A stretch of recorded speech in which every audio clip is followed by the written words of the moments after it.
Stand for the pledge, please. I pledge allegiance to the flag of the United States of America and to the republic for which it stands, one nation, under God, indivisible, with liberty and justice for all. We have findings, but before we do the findings, Steve, you want to present your two cases? Sure. Get you out of here early, save your clients some money. I know they appreciate that. Thank you. So the first is 241, 247 Halsted. There's been no change since you last granted an extension.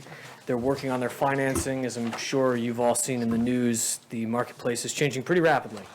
And without the money they need to put together the construction project, they're unable to move forward. So we're asking for a one-year extension. So you want us to believe that? 6 years. The financing is obviously a little bit more recent with regard to the inflation. I believe last year we had told you, in addition, they were working on changing over the leases for the existing tenants in the building, and they had been in negotiation with their neighbor over a portion of property that I think the town was also looking at for its parking. But more recently, the inflation and financing has been the pressing issue. In your experience, which is vast, did you ever see a town do this before? Yes. Yeah? Are they still in business? In fact, I believe on 33 Calvert Street. No, not this town. Oh. A town. It's still functional. After offering 6 extensions. Grant extensions? Yeah. Offhand, I don't know, I can't think of a specific project that may have received a particular number of extensions, but they're granted regularly by municipalities all the time. I agree. Not 6 times, though. Or maybe they are. I ask you. I think it's not uncommon, particularly with the stretch we've had in the last 2 years. Okay. But there were 4 before that. There were. Really? There were. I don't know why he's giving you a hard time. We don't believe there's been any significant change in circumstances that would warrant the denial. There's been a change in the whole downtown area over the past 6 years. It's true, but I would point out, we were asked about this last year, and those changes, for example, the Avalon Bay project, actually considered our project in doing their approvals. So we were taken into account. I voted against it. Has there been any change in the project since last year? No. I think it's just a placeholder. Yeah. We're not putting any money on it. So what? What is the question? It costs you the opportunity to sell it to somebody else, or use it as a parking lot in this town, which is needed, they're desperately needed. Tell you what, Yeah, the property next door is going to be. I'd rather see a fountain there with ducks in it. I don't think having approvals for the property precludes them from exploring other options if somebody were to come along with another project recommendation for them. Okay. Probably doesn't. Right? anybody else opposed? Almost. You are? Yeah. So you got 2 opposed, you are opposed? I'm okay You're okay with it? for one more year. I'm okay for I'm one more okay. year. One more year, Stephen, I will relay the message. okay. That Like was a- 7, like a right? broke- That was Z 2207? Like a broken mirror, Paul, 7 years. And the other one is Z 22010? Correct, that's 104 Corporate Park Drive. In this instance, the buildings are all constructed. And Rocco, we spoke with him, he actually said the variances for the buildings themselves don't need to be extended, that work is done. The only thing that's outstanding are variances pertaining to the signage, which they're waiting to finalize things with their proposed tenants as to where the signs are going to be placed and what they're going to say. So we're asking for a one-year extension on those sign variances only, the other variances no longer needing extensions. Paul, can we give them less than that? Less than a year? Yeah, give them 30 days. I don't know. Rose? I never heard that done.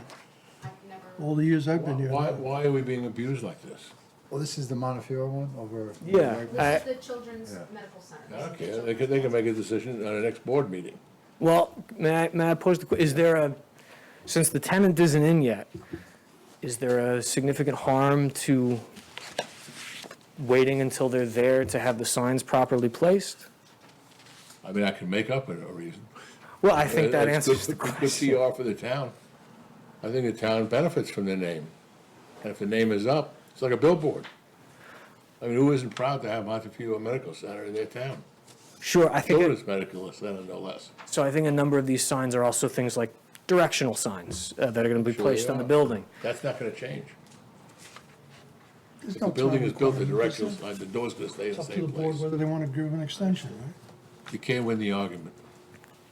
All I would say is we don't believe there's been a change in circumstance that would negatively impact the town from the additional time. You know, if the board wants me to emphasize some haste to my clients, I'm happy to do so. Okay. But, you know, given that they have moved forward with the construction, I think There is there's no real. standing rule as far as I can recall, and I've been doing this for a long time. So the only thing I could think of is we can go either way. And my suggestion is that maybe they ought to go forward with this and get it done. Because if some of the members of the board get upset with it, then you're gonna have a problem. We Understood. don't want you to have a problem. We don't want a problem either. Then get it done. All right? Do we have to close these? Or just grant an extension? All in favor, aye, whatever. I mean, yeah, just on, you know, whether somebody has a motion to S- grant it. Before the vote's taken, am I to take it from your comments, Mr. Chairman, that our clients will be given some opportunity to get the work done? Yeah, Okay, I just wanted to be I'm clear. not, we're just giving you, we're telling you that And I it's appreciate the time heads to up. start moving forward. Yes, sir. Well, could you find out, Ro, if there actually is a ability to not just be cavalier and grant a year? Yeah, we can grant a year, Or can we grant 39 days? that I don't think so. Okay. You either, I've lived here 20 years and we've always granted Yeah, but just I a know. year at a time. Paul's been here longer. Yeah, he has. I'll make a motion, we approve calendar Z 22007. All in favor? Aye. Right. Who's opposed? Oh, me. Somebody has to second. I'll second. Thank you. Who's opposed? I think just Steve. Me. No, Steve and Billy. I'm not opposed to this one. You're not opposed to it? Okay, Just Steve? just Steve. You're opposed to the first one? Yeah. Calendar item Z 22010. We off the board. Make a motion, we approve it. We don't need findings, just prepare. Can I get a second? Second. All in favor? They're not gonna drag their feet. All in favor? Aye. Anybody opposed? Yeah, You, okay, you Yeah, gotta speak up. yeah. All of them. It's only 2 years. I don't care. This is, There were two, These guys are sitting around Z doing 22010 and 007. This is 010. Okay, so. He represents both. Yeah, Correct. no, so you're, We moved We're on the approving first both. one, Approving the extension. Corporate Park Drive. 07, you had two opposed, Ralph. yes, I know, I got that. because we did that One one. on 010. But Just 010, was anybody opposed? Steve. Yes. Steve. Steve's the opposer. Cranky tonight. Thank you all very much. Have a nice evening. Enjoy your holidays. Thanks, Stephen. Say hello to Charlie Goldberger for me. Hello, Charlie. Calendar item Z 22002, we have findings to approve. Can I get a motion to approve the findings as written? I'll make a motion to approve the findings. Get a second? Second. Oh, Steve, that was Steve. All in favor? Aye. Anybody opposed? Calendar item Z 22004. Oh, we did that already. No, we didn't. We just did 002. Calendar 004 and 5. Let's do 4 first. Can I get a motion? We have findings to approve. Can I get a motion to accept the findings as written? Make a motion, Can I get a second? Second. All in favor? Aye. Anybody opposed? Calendar item Z 22005, Vincent Giordano. Can I get a motion to approve the findings as written? I'll make a motion to approve calendar item Z 22-005. Can I get a second? second. All in favor? Aye. Anybody opposed? I was opposed to this one. You were opposed? Okay. This was the. This is the apartment. Square footage? Yeah. Silver Lake, right? Calendar item Z 21044. I'm sorry, 006. Micheloni, I'll make a motion to approve. can I get a second? Ro, I think last meeting, I asked for an opinion by the fire department. Yeah. Did we get one? He said that's the reason why we have setbacks. Oh, okay. Great. Who's in favor of this? I am. Who else is in favor? You're in favor, you're in favor, you're in favor? You want to force them to take the roof down? Amazing. Cost them $40,000 for They 2 gotta feet? have to sue No, the builder. but my concern, Mr. Chairman, is that this opens the door to future builder errors Right. coming forward to this board. And now we're setting a precedent that because we approve this, do we have to approve the next one? No, Tom, it's a matter of how large the error is, and, I mean, you can say this is de minimis, you know, it's a negligible amount. That's the highest thing on a block. Yeah. You can't look at it and then realize, you can't even tell it's over by 3 Right. feet. It's 2 Because it's feet. the highest thing on a block. No, I'm not opposed to it in You can principle. be opposed to it. No, I'm not opposed to it in principle. All right, I'm only concerned about precedent. precedent. Yeah, and another matter, I think I was the only one from the last meeting who was vocal about this, and it hearkened something else that occurred on this board a long time ago with the Mormon church.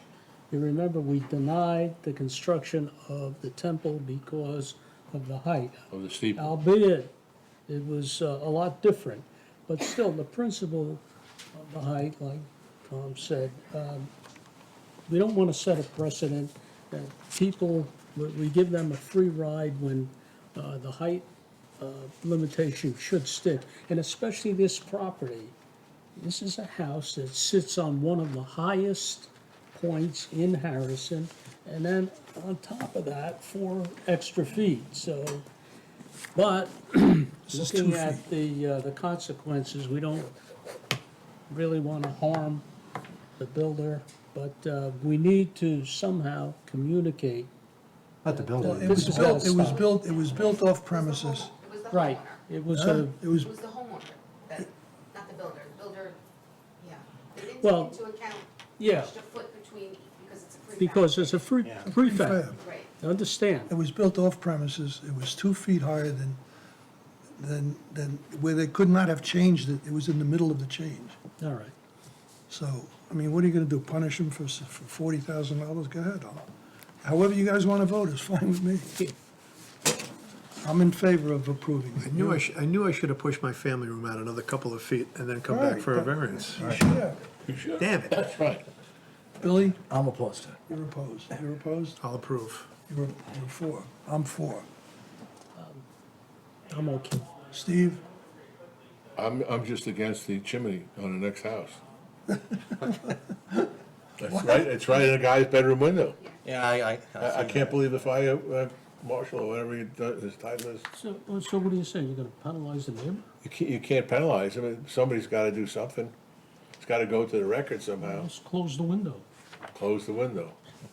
Right, I guess, keep your window closed when the guy is heating his house. Put asbestos on the outside of the house. No, but I'm serious, that's why they put extensions on restaurant vents above the next nearest building. Peaks.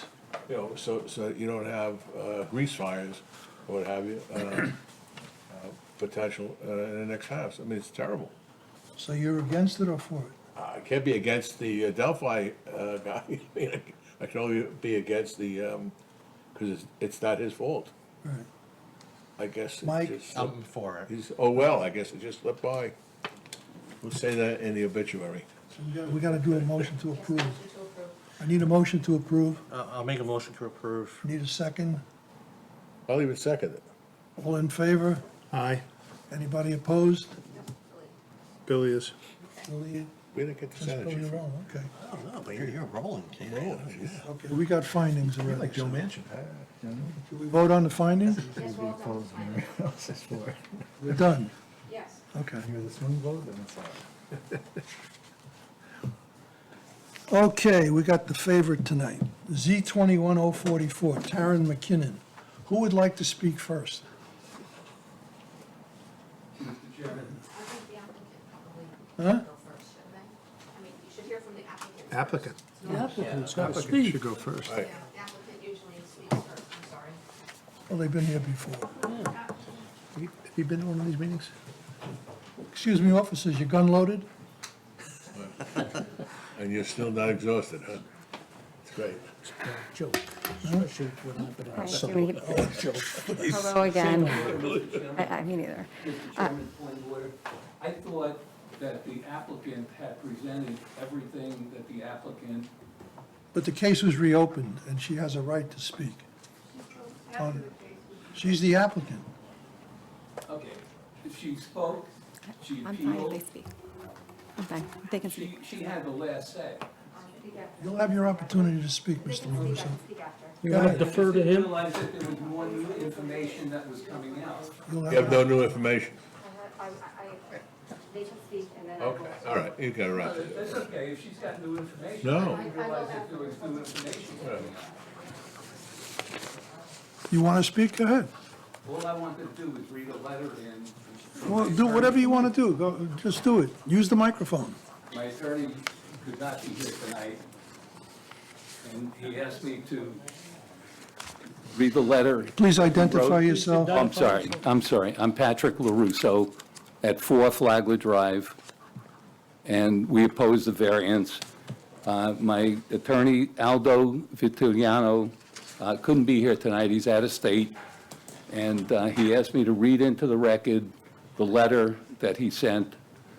So if there's no objection, It's already in the record, right? But you're free to read it, yeah. I'd like to read Sure. it. Okay, so we're opposing the zoning matter that's under consideration here for Taryn McKinnon at 7 Lakeside Drive. Dear Chairman and members of the Zoning Board of Appeals, our office represents Patrick and Dr. Diane LaRusso, neighbors to the referenced applicant and owners of 4 Flagler Drive. To be clear, our clients opposed the application. There are 2 neighbors that join with them in opposing the application. The neighbor's opposition was called into question by the applicant. However, there is no question on this point as evidenced by the repeated recent signed letters of opposition. From the perspective of ensuring the proper record exists, we would expect, and if not the case, we would request, that the re-argument record will include all prior proceedings, specifically the initial hearing before your board in January 2022, and the ad hoc request for re-argument at your February 2022 meeting, as well as the actual vote on rehearing at your March 2022 meeting. Transcribed minutes should be part of the record, as well as any tape or digital recordings of the meeting. Provided the record now includes prior testimony, I will limit my remarks to providing new information, rebutting claims and assertions provided by the applicant, and directing your board to carefully study prior submissions, all in the effort to assist your board to consider and weigh the 5 factors required for your board to grant an area variance. In its simplest form, this is a request for a fence to be located within a prohibitive setback. The general consideration for the board is to weigh the benefit to the applicant if the variance is granted against the detriment to the health, safety, and welfare of the neighborhood or community. The detriment to the neighborhood is the impact on flora and fauna in the area, the denigration of wetlands, and the impact it has on downstream owners, and the visual impacts for the viewscape of adjoining owners. To be sure, there are ways that the fence could be constructed so as to allow wildlife to pass under or through the fence and not be impacted. The remaining factors the board must consider in making such a determination are, 1, whether an undesirable change will be produced in the character of the neighborhood. We argue yes. Or a detriment to nearby properties will be created by the granting of the area variance. We argue clearly yes.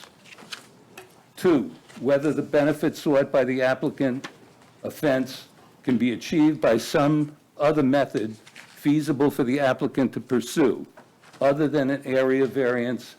We must argue yes. Build a fence closer to the resident's house without violating the setback. Whether the requested variance is substantial, 90 to 100% variance is substantial. 4, whether the proper variance, whether the proposed variance will have an adverse impact on the physical or environmental conditions in the neighborhood or district. We argue yes. And 5, whether the alleged difficulty is self-created. Clearly, yes.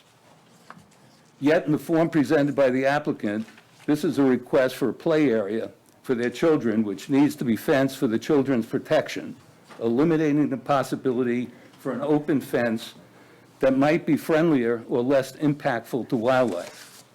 This form of the application is much more problematic and rings hollow by a site visit and close look. First, my client will present evidence in the form of topographical maps that demonstrate that there is a steep slope change in the topography of the area the applicant has testified is the preferred area for the play area. Logic would say if a ball is getting thrown or kicked down the hill, the potential for it to go over the fenced area is higher, exacerbating the danger for children to be playing in that area.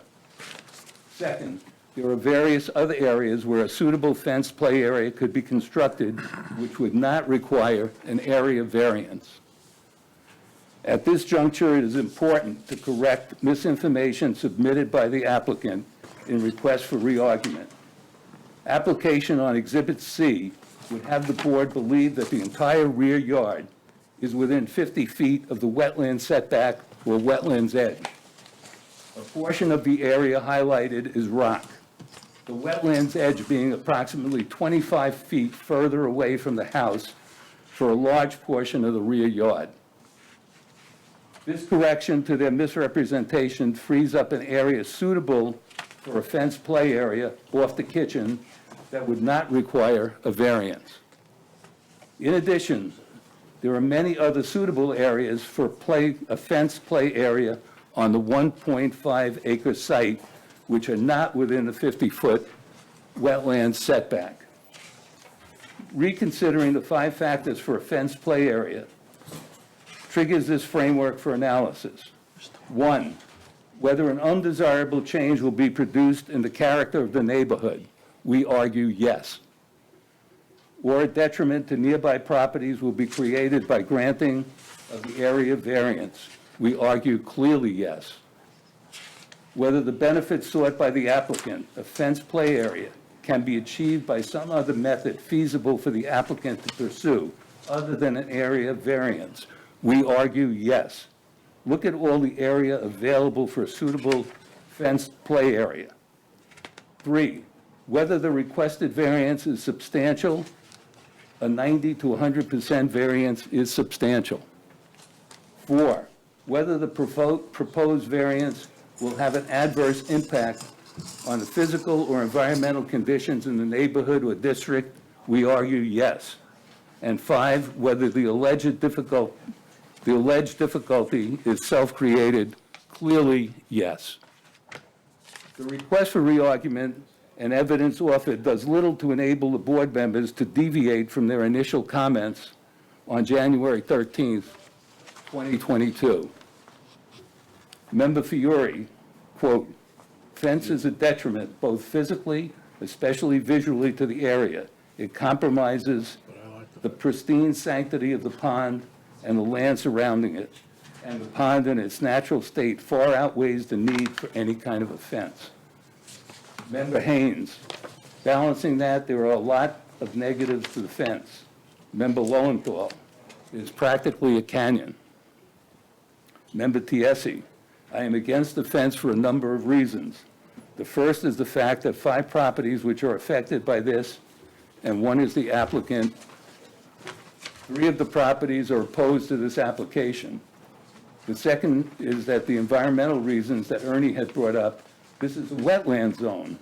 The third is that allowing such a large variance, 50 feet, could possibly cause us issues with precedents in the future. I am not quite sure how a split rail fence is going to stop jumping over and playing in the pond. Member Harold, it's just too substantial for me, and it is a dangerous precedent for us to set. Member Forrestal, weighing all the factors, I am opposed to the application for the variance.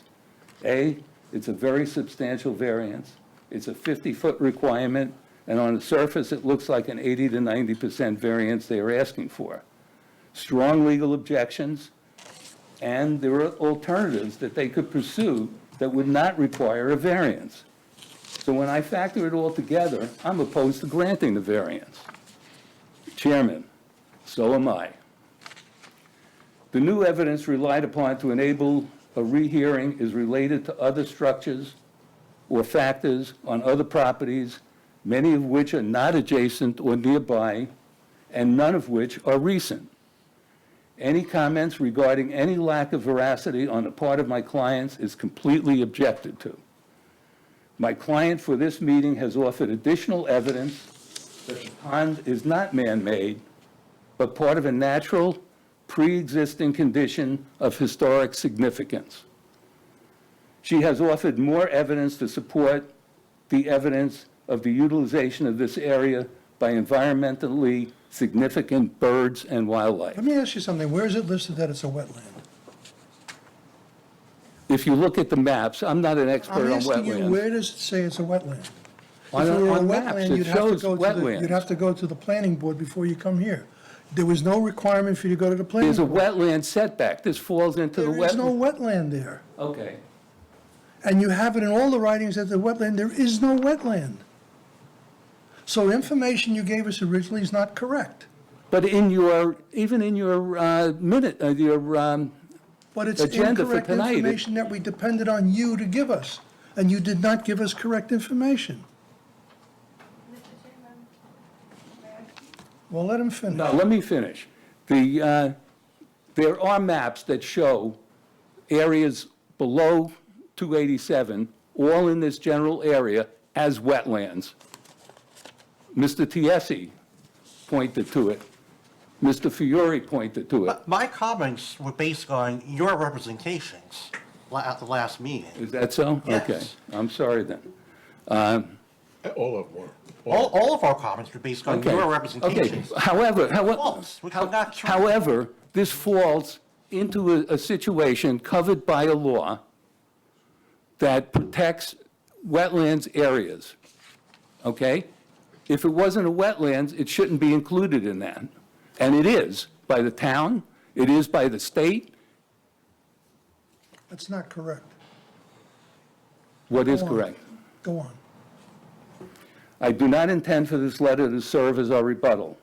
Suffice, I'm only intended to read the letter. My other comments are in response to what was being asked and trying to be helpful. I do not intend for this letter to serve as our rebuttal. Suffice it to say that comments regarding the veracity of information put forth by my clients will be strongly rebutted with a submission from a noted naturalist and historic materials that show the water body involved is not a man-made retention pond, but a lake of historic note. In addition, we will point out misinformation supplied by the applicant to your board regarding where the 50-foot setback line falls on the applicant's property. The property is still under that 50-foot setback, whether it's a wetlands or not, in my opinion. Their Exhibit C is misleading in that it calculates the 50-foot setback from about a 25-foot radii or more rock outcropping, which in the photo looks like a water body. Measuring the setback line from the edge of the water body frees up additional space for the desired play area improvements, in addition to other suitable locations on the applicant's 1.5-acre parcel. For all the reasons above set forth, and based upon mandated criteria governing the statutory reluctance to grant variances, as well as for the reasons, logic, and pre-existing negative vote of the board, it is respectfully submitted that there is no basis to depart from the initial denial of the application. And it's signed Aldo V. Vitaliano. Thank you. Thank you. Stay there. I want to ask you some questions. Sure. How will this fence set a precedent when there are other fences there? There are no other fences on that property. This is, Not on that property, but on others. whatever your, There's a fence, stone wall, a bridge, a gazebo within the 50-foot setback on other that properties. gazebo was defeated at a meeting like this. It was voted down, we looked for the paperwork, Still there. the paperwork doesn't exist. I was at the meeting. 12 Flagler Drive has a fence on both their ponds. Also received a building And the permit. town didn't follow through to take, pardon me for interrupting, the town did not follow through to take that gazebo out of there when it was voted down. Nobody else could get them to do it. Well, the property at 12 Flagler Drive has a staircase within the 50-foot setbacks. I don't know how long that's been Lakeside there. Drive received a permit for a pool within the It's under 50-foot construction? setback. Yes. Oh, wait a minute, 12, the new, where they just moved in? Did they get a permit? Yeah, they got a building permit for an addition, and the staircase is within 25 feet. But it was approved. 3 Lakeside Drive has a stone wall within the 50-foot setback. Your submission on April the 6th included a photo of a backyard showing a stone wall within the 50-foot setback as well. So what But I this don't is- understand is, why are the others allowed to do something? Because there was a They're point not? in time, It wouldn't have anything to do with that membership that Okay. you have each year, is it? That where people have to contribute? what membership And was they didn't that? want to contribute money to Who your, didn't want to contribute? the McKinnons? No, they contributed. They contributed to the fee? We used the money to keep the pond looking clean and beautiful. I understand that, but if they did not contribute, I made it clear to Mrs. McKinnon, it was up to her. If she thought it was the right thing, she could participate. It took 4 months to convince her. The man before her was paying for it, and he didn't pay that year's dues because he was leaving in May. So she took possession of the house in May, and I asked her to pay if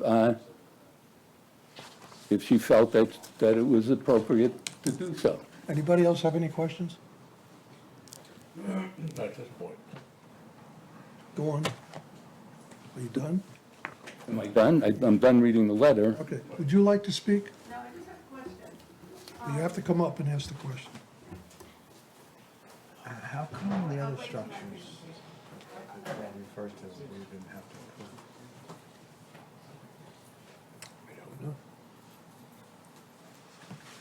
Paul, how come the structures you referred to that were within 50 feet, we didn't have to approve it? I don't know. I can't answer that, but they're there. And they got building permits. What? Put up without building permits. They were. They got building permits. So they have a C, they have a C of O on it? The new one that has the addition with the staircase. Yeah. and the building permit. Sorry, doctor, go ahead. You have something you want to say? Well, I have a question first. With a wetland, if there's a pond, that edge of the pond is wetland. It's not a wetland. It's a catch basin. That's all it is. It's not a wetland. According to New York State, a wetland. Rules in this town say that if it's a wetland, you have to go before the planning board before you come to the zoning board. You took this directly to the zoning board indicating that it was a wetland when it's not. So if you wish to take it further, you can take it to the planning board and use that route. Or you could just wait until we're finished. Whether it is or isn't. I'm confused, I'm confused. To the application to a variance. We took the verbiage out of your, Is there anything else that you wish to talk about besides the wetland? It's not a wetland. okay, so the pond is not a wetland. Not a wetland. Well, in all fairness, did you establish if it was a wetland or not? No. Have we really Has anybody established that? tested it? So I think it's debatable, but Who did, It's not Ro, legal do you know the answer? Who determines whether or not it is or is not a wetlands? We contacted the municipality's wetlands consultant, and she reviewed it and said it's not a wetlands. It's also based on the denial letter, and the building inspector said it's basically whatever it says in the denial letter, is he referring it to as a body of water. but not a wetlands. But not a wetland. Okay, that makes a difference. So if you refer to the denial letter, he based it on one copy. Could I take a look? I Yeah. just need it back when you're done.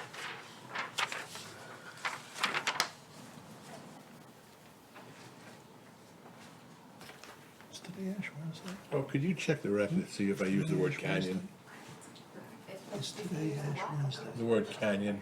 No. It's usually not in my vernacular. Okay. Thought the guy's gonna. There's a lot of other words, but canyon is that one.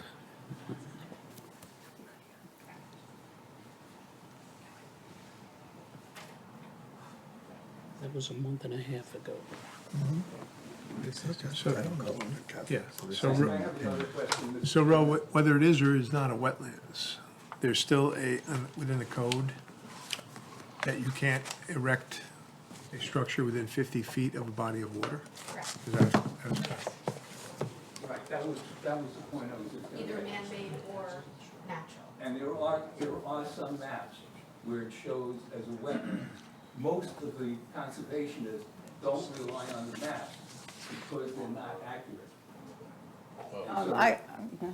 The map that Ms. Evans was looking at might not be accurate.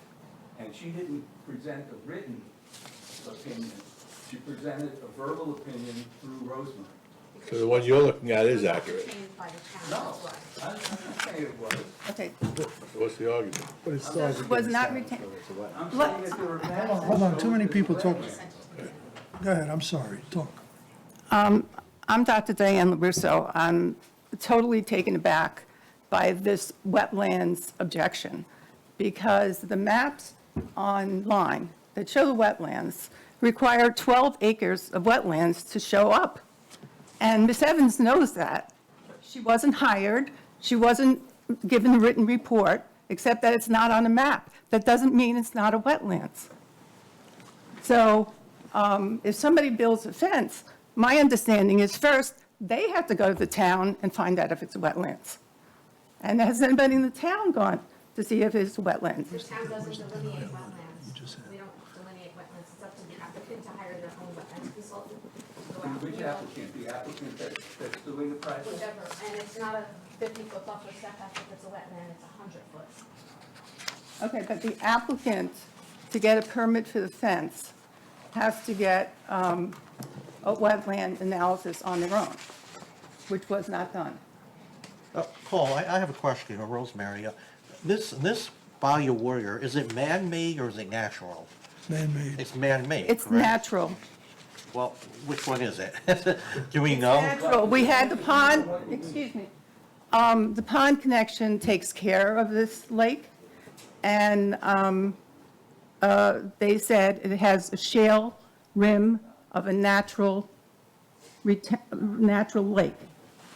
Okay? There are underground streams that come from Westchester Country Club, and they flow freely into that first lake. But that'll be in my presentation. I just think, But when you, excuse me, when you. this was reopened because we had called it a wetlands. I thought you had called it a wetland, and, I mean, I think there's some confusion along that line, but as my husband pointed out, and you pointed out, there's a 50-foot setback from a body of water, whether it's man-made or not, and that's a state requirement as well as the town of Harrison. The water courses can be man-made or natural. And the arguments to reopen had nothing to do with being a wetland. Also, Go back and read or listen to the tapes. it also says in the New York State pamphlet that keep in mind that all maps have inherent inaccuracies. So Ms. Evans looked at a map and said there's no wetlands there. There may be no wetlands here. There may be fill, and the wetlands is only that little border of a few feet by the pond. But nobody's evaluated it formally. And I assume that's the reason the case was reopened, because there was confusion, is it wetlands or is it not? I mean, I don't know why the case was reopened. Because we found that most of the points given were false. I take offense with that, Pat, please don't interrupt me. Okay. I take offense with that, Mr. Lowenthal, and I would like to make my presentation. Okay. Before I make my presentation, I would like to ask, did everybody get the 3 exhibits that I made? And have them, you have them with you? Yep. Everybody's got them, and there's also a topographic map in there, too. We have All right, good. You All dig right. down far enough, you're gonna find freshwater streams, right? Okay. You did it to, last time. What about the issue of other people in that location there, since You dig you down have far sort of a enough, homeowners association? You're The gonna find. homeowners association does not maintain the pond. Members of It the homeowners- maintains the- All right, but those members, Wanna dig a lake, a lot of them have dig down until you find. things within the 50-foot freshwater setback. source. No. The homeowners all got association. building no- permits. No, the homeowners association is By over sources. 40 houses. Any lake. There are only 12 on There's the not a stream pond. feeding Right. into it. Okay, so the homeowners association doesn't take care of the water of the pond. We have voluntarily done that and just chipped in to take care of the But pond. why were the others allowed 50-foot setbacks? To Well, be one of within them, the 50-foot one with the setback? fence on the pond, one of them was done in 1983. It was one of the first houses in the development. Right. There was no homeowners association, there were no rules.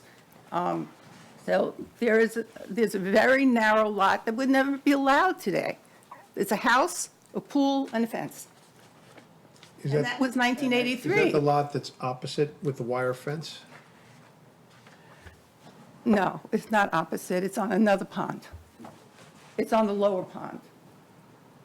But It's if a I was at- contemporary if I was house. at the McKinnons today. Okay.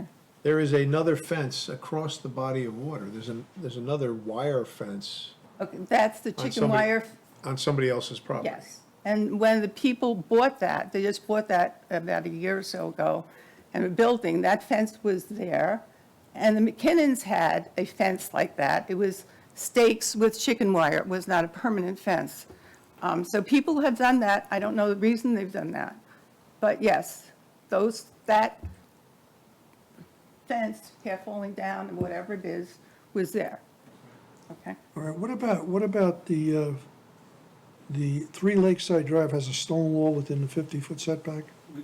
17 Lakeside Drive has a pool within the 50-foot setback?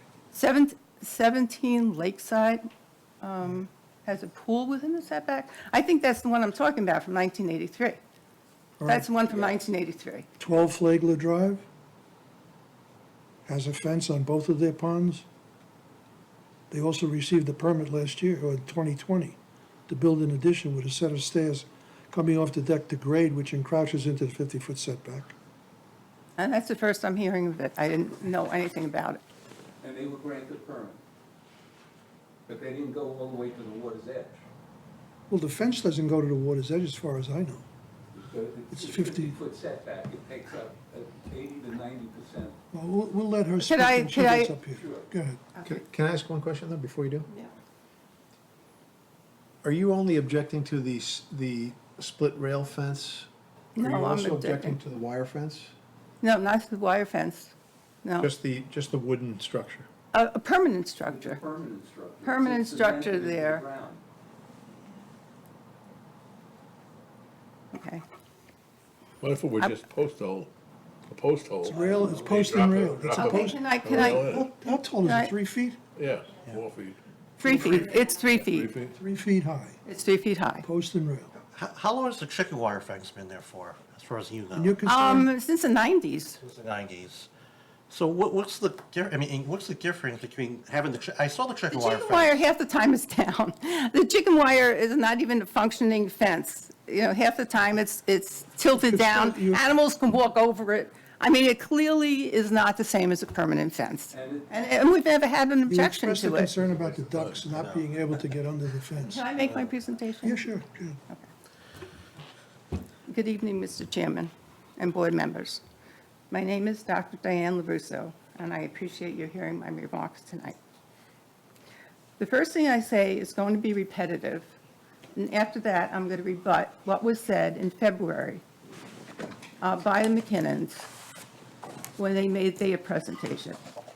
And the reason I'm repeating the first thing is because Mr. Lowenthal did not realize that I was speaking for 3 houses. And in his response to, at the end of the meeting, he had said, this only affects one view, which was my view he was talking about across from. You So, are speaking for 3 houses yes, as a representative, okay? yes. That So, wasn't very clear. okay, so I strenuously object to granting the variance for 50-foot setback at 7 Lakeside, and I represent my 2 neighbors, the Rosenviets and Guy Rivere, as their spokesperson, as per their additional letters that were submitted, reiterating their opposition to the variance and letting me be a spokesperson. So they sent letters before January, and they sent them again before this meeting. Right now, they're both out of the country, visiting the family for the holidays. So it's not just me and my husband who object. It's 3 out of the 3 neighboring houses. There are 5 houses on the pond. 1 is the applicant. The 5th is owned by the mission from Namibia, which does not get involved in local issues. So the only 3 houses on this pond are objecting to it, to this fence. And the main reason this upper pond is so beautiful today is because we and our 4 neighbors have been in the lead in taking care of it for 37 years. We neighbors on the pond have been stocking the pond, treating it for algae, aerating it, cleaning out the silt. The beauty of this lovingly cared for pond may be one of the reasons the McKinnons bought the house on Lakeside Drive. This pond is an asset to the neighborhood and to Harrison. The application for the variance is misleading by omission. First, they failed to disclose the measured length of the proposed fence, which is over 110 feet in length. Also, they failed to disclose the size of their property, which is 1.5 acres. Excuse me a second. Is there any water outside? Is there any water outside? There's a cooler upstairs. Okay. Can I get to it? I'll pass that hard if you'll let me. Okay.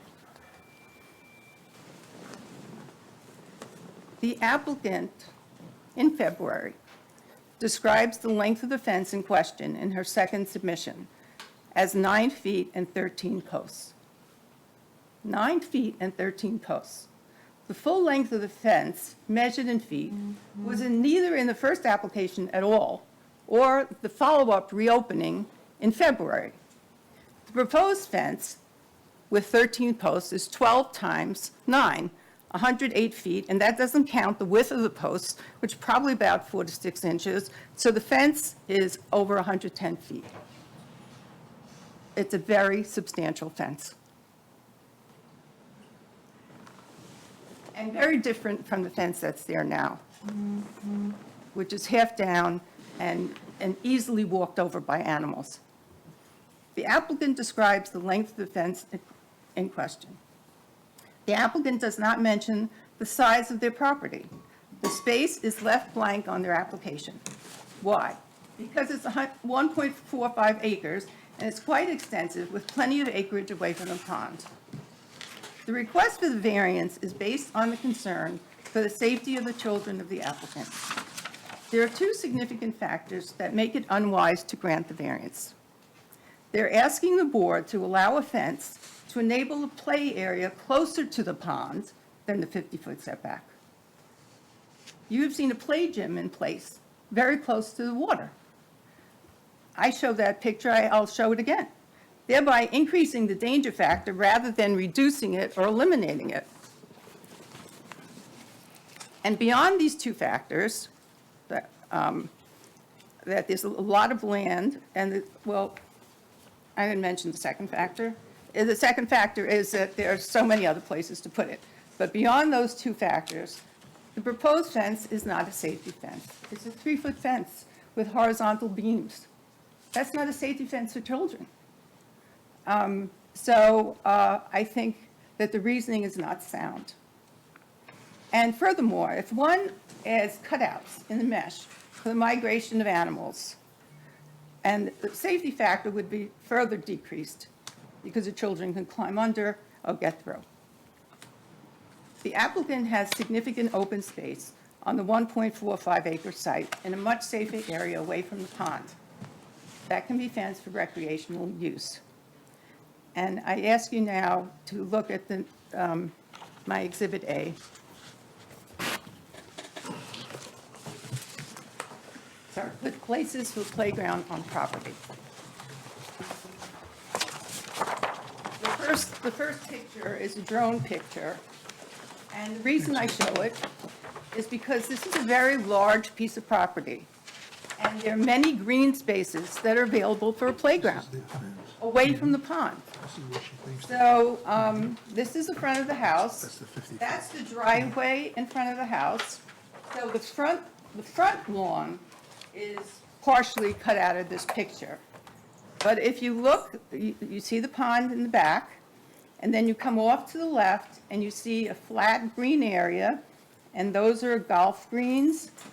And then there's the, coming lower in the picture, that's the pool. And then there's a fence along, right now, there's a fence all around the pool, I think, but there's a fence on one side of the pool shown in this picture. And there's a large cement area that's the turnaround for the garage. And below that area, there's a large green space, and there's a huge green space that's partly cut off on the left side of the house, and there's a flat green space on the right side of the house. Is your house visible from, just in this picture? No, it's not. It's not. So if it's not visible in this picture, then it shouldn't, your view shouldn't be seeing the fence either. No, that's not true. I'll explain to you why. Okay, that'd be good. Okay? Yeah. Yeah. Right, And that's a matter of optics, but I can explain it more simply than that. all right. Remember the height that this is taken from, this picture? Yeah, Okay? the houses stick out of the ground pretty good, too. Okay, but the pond makes a turn, and I'm around that turn. Okay. And this is the front of the house, Got it, so this is irrelevant. got it. This was submitted by the applicant in February, when the case was reopened. And I have to say, I have to tell you that I never understood why the case was reopened. I really never did. Because I thought it was a zoning variance for a water body. If we had said wetlands at some point, somebody said wetlands, I didn't even know that was the reason. I mean, I know that the map said it wasn't wetlands, but the maps are not accurate. And I think most of you may know that the maps that exist need several acres, up to 12 acres, to show a wetlands. So to do a wetlands analysis, you have to go there with soil analysis and do it. You can't look at a map, certainly not the map that Beth Evans looked at. So I have to say that the whole thing about reopening this case was a shock, and it was never really explained to us that night in February. Nobody explained it. And then we didn't have an opportunity, we got no notice, and then we had no opportunity to respond. So they made a presentation in February, and we had no opportunity to respond because we weren't notified. We found out the day before. We got no written notice. We were supposed to get a written notice if it was reopened. They get Which we notice? never did, no, we didn't. They were not supposed to get a written notice because we didn't know if you were gonna reopen it or not. Once we knew you were gonna reopen it, then we told the applicant to renotice. But the presentation was made before the pre-notice, and we had no opportunity to respond because we just didn't know. Are you going to go beyond this, the Yes. first page? Yes, I am. Okay. Okay. This was also submitted by the applicant. All right, this is an applicant's markup of a survey. The applicant submitted 2 surveys. With the first application, they submitted a survey by Mr. Richard Spinelli, and that showed the fence by the pond that was there, an irregular wire fence, I don't know if you recall. And then they submitted this, which is a marked-up survey. This marked-up survey shows a thick line that says it's 50 feet from the pond. It's not 50 feet, it is 56 feet from the pond, okay? Now, it may not be a big deal, but by doing that, it crosses over the decks. And the corner of this deck, off to the left, is 51 feet from the pond. So this line that goes right up against the house is at least 6 to 8 feet further in. So this is an inaccurate representation that was made in February. Now, this is applicant's Exhibit C. And it says, rendering of where the fence would go on our property if abiding by the 50-foot setback. The measurements are totally inaccurate. It's inaccurate in two ways. The measurements are totally off, and also, it makes it seem like that's their only backyard, in a way, because they have all this other land. And so what I did was, on the next page, if you just hold this page up, but on the next page, you will see that what they marked as pond in the lower 4 arrows, from 1 o'clock to 3 o'clock on this photo, is land. So they grossly exaggerated where the 50-foot setback would go. Okay, you can see there's on this first one, there's an amorphous brownish area, and then something looking like trees that are like a collage. And then this is the photograph without any manipulation. I got this off the internet. And you can clearly see that's not pond. Those are trees and rocks. These are trees. And also, they blocked out, whoever darkened this, and I don't know who did, they blocked out the land on the side that exists. So right now it's in shadow on this other picture, because there's trees there, but there's land that exists there also. So what I did was I put the 2 pictures of one on top of the other on page 5. Okay? So, starting at the red arrow at 3 o'clock, the arrow starts 31 feet from the pond. Not 1 foot, not 2 feet, 31 feet from the pond. So what they say is 50 feet is actually 81 feet. And then the one above it, it starts 29 feet from the pond. Now compare the 2 pictures. Remember, this amorphous area are shrubs and rocks, that brown amorphous area, and the green amorphous area is not the pond, it's trees. Okay. So the second one is the point of the arrow starts at 29 feet from the pond. And then on the one above it, it starts 23 feet from the pond. So it's not 50 feet, but 73 feet from the pond. Mr. Chairman, are you following? Yeah, I'm following, but I hear a radio on somewhere, so. Oh, sorry. And the one at 1 o'clock, the fourth one, is 11 feet from the pond. So this blue line goes from 61 feet to 73 feet to 78 feet, 81 feet, and so it's not the 50-foot setback. It's an imaginary line that somebody put by manipulating a photo. Okay.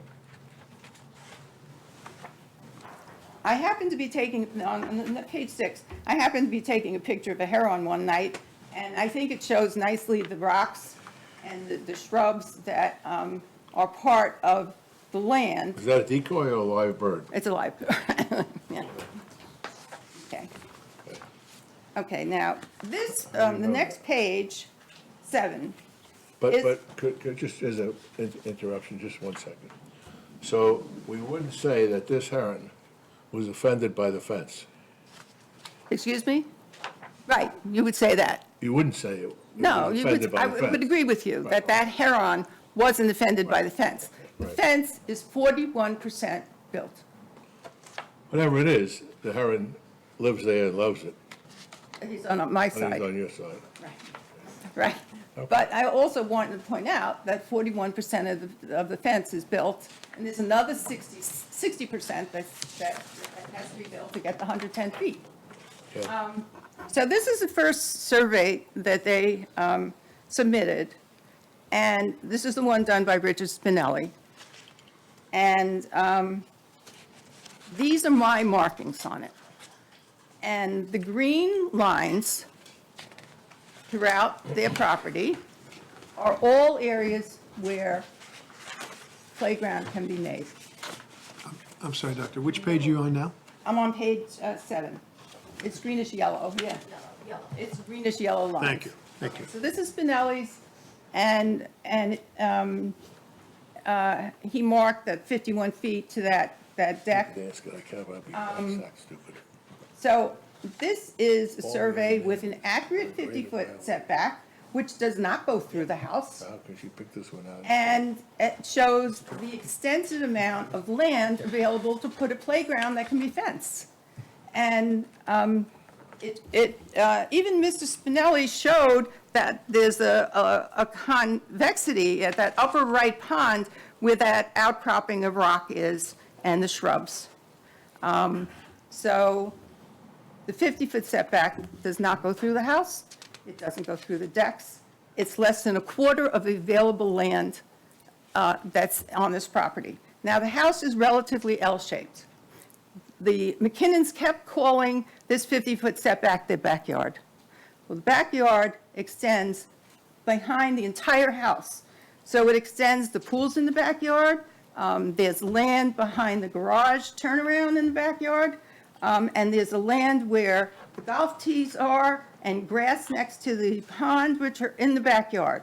It's not just a 50-foot setback that's their backyard. Their backyard is huge, and their side yard is huge. I say they paid a lot for that house.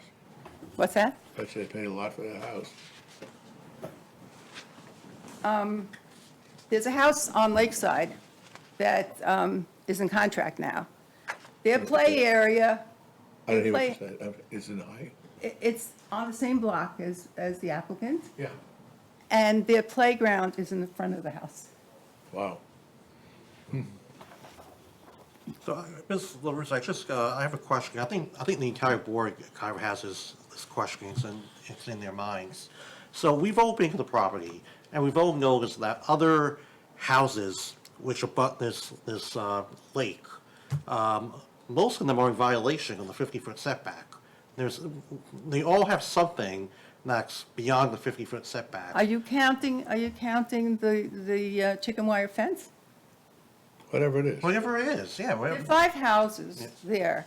One of them has a stone, which I didn't even realize was less than 50 feet from the pond. You finish, let me finish. They all have something going.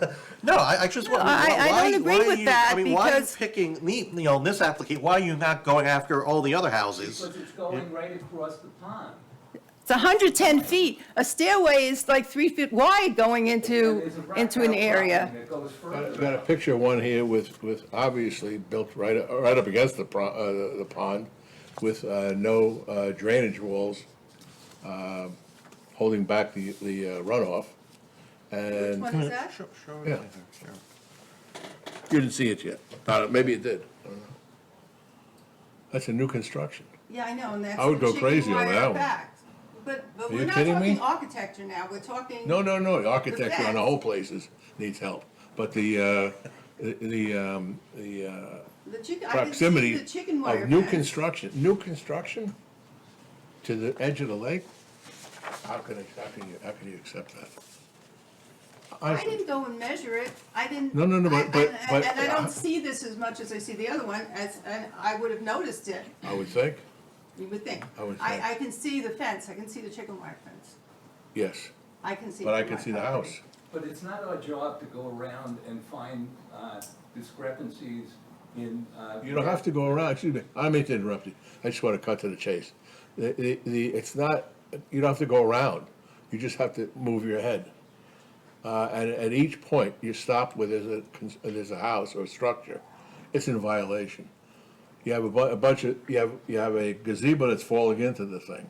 But that was voted down, that didn't get a But it's still there. variance. It's still there. It's still there, that's the town of who's- Harrison's problem, Excuse isn't me, it? you should speak into the microphone, please. Thank you. It's part of the record. Okay. It was about 20 years ago that gazebo was not given a variance and was asked to be taken down. Probably more than 20. And nobody took it down, and the town of Harrison didn't follow through. I can't go after people who didn't get a variance and tell him to take it down? Can we check I up would. on that? Be speaking from the audience. She should only be speaking from the microphone. Okay. Okay, Mr. so, LaRusso, if you wish to speak after your wife, you'll have to wait till the McKinnons make their case, but please do not speak from the audience. Go ahead, Mrs. Doctor. okay, on page 8, it's an aerial view of 2 potential play areas, one behind the turnaround for the garage, and though it looks small, it is quite large, and part of it is in the shade of the trees, and there's this huge side yard on the upper part of the picture, and the lower left-hand part, there's only a small part of the side yard that exists there. This is a view towards the kitchen dining area. 9? Page 9? Yes, sorry, yes. Okay, there are 2 evergreens in the middle of this picture, okay? Looks pretty. To the right of the evergreens is a dining area for the kitchen, kitchen windows, and a screened-in porch. Now, if you come along down toward the bottom of this picture and curve along a little bit to the left, everything to the right of that is outside the 50-foot setback. Okay. Great. So this whole area is available for a playground. And now on page 10, you can see the line from the evergreens to the left side of that yellowish-green T. The right of that T and right of those evergreens is available space for a playground. And you could also, again, see the areas behind the garage. You can't see the side yard that would be on the right as you're facing the house, but you see the huge one on the left. The pond's over here.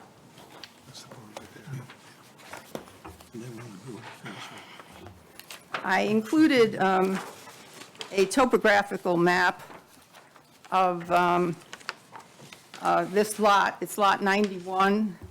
It's kind of hard to see the boundaries of the lot, but by the number 14, if you go to the right, there's one boundary line, and if you go between easement and 215, there's another boundary line, and you see the pond.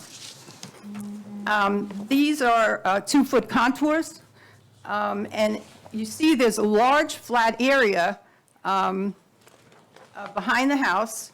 One is the pool, but the other flat area is where the greens are and the grass going towards the kitchen. All that is flat area and is beyond 50 feet. Well, not all of it, because some of it is within 50 feet on this topo map, but on the other map you could see.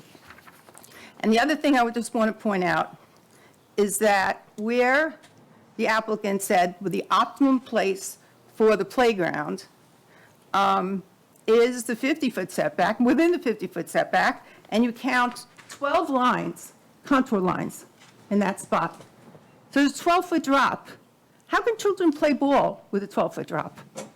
How could you put children, say that's the optimum area? We have all this land that's flatter and easier to access, and the flattest part is within view of the kitchen. This, where the playground is not even behind the house. I could never run my family, so I don't know those things. So, I mean, but where the playground is now, it's not behind the house. It's off to the side yard. There's no house behind it. Is it near the street? No, it's right near the pond. It's right. Yeah, Right but now. my point is, if you have children, you don't want them near the street, you want them in the back of your house, don't you? Yes, that's what I'm saying, that the back of the house is huge. The back of the house has this flat area here. It has it behind the garage. You've got that flat area behind the garage, and then you have the flat area where the golf greens are and the grass on the side of the pool. With all due respect, I think you ought to be presenting your issues with the variance, not proposing potential solutions for the McKinnons. Well, I thought one of the criteria is that the solution could be solved another way. I'm sorry. Excuse me, one other question. In this last heavy rains we've had, does that pond overflow or is there an outlet for it? No, it did not overflow. Does it ever overflow? There's a, what do you call that thing that goes between the two ponds with? Spillway. A spillway. No way. So it never overflows? Should not, yeah. I'm not looking for a million and one shot. Are you done, or you still have more? No, we still have more.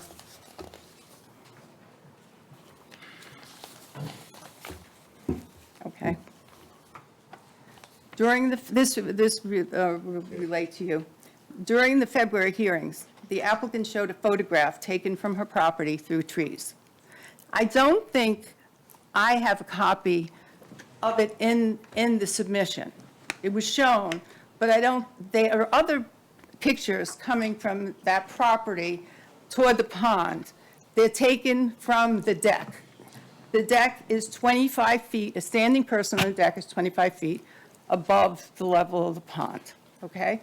So, the applicant showed a photograph taken from her property through trees. From this photograph, the applicant tries to conclude that what would be visible from my property. The applicant is incorrect in her conclusion. She said the fence would be visible only half of the year. The fence will be visible from my property because the vantage point from our house is below the trees, and the pond is low, and the fence is low. The deck is high, 25 feet above it, so you can't extrapolate one from the other. And the fence changes color over time. Yes, yes.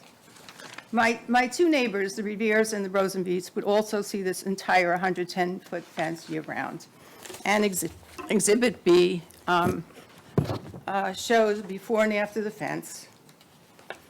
And the first one was taken on April 30th, and the pictures show that you can see the edge of the pond from our property any time of the year. So the conclusion that 6 months of the year we won't see the fence is not correct. So this is April 30th, all of May, we would see the entire edge of the pond. This is October with the trees in full bloom, the leaves in full bloom, and we see the fence on the second page. November, the leaves are starting to fall down. This is the beginning of November, but we still see the edge of the pond across the way.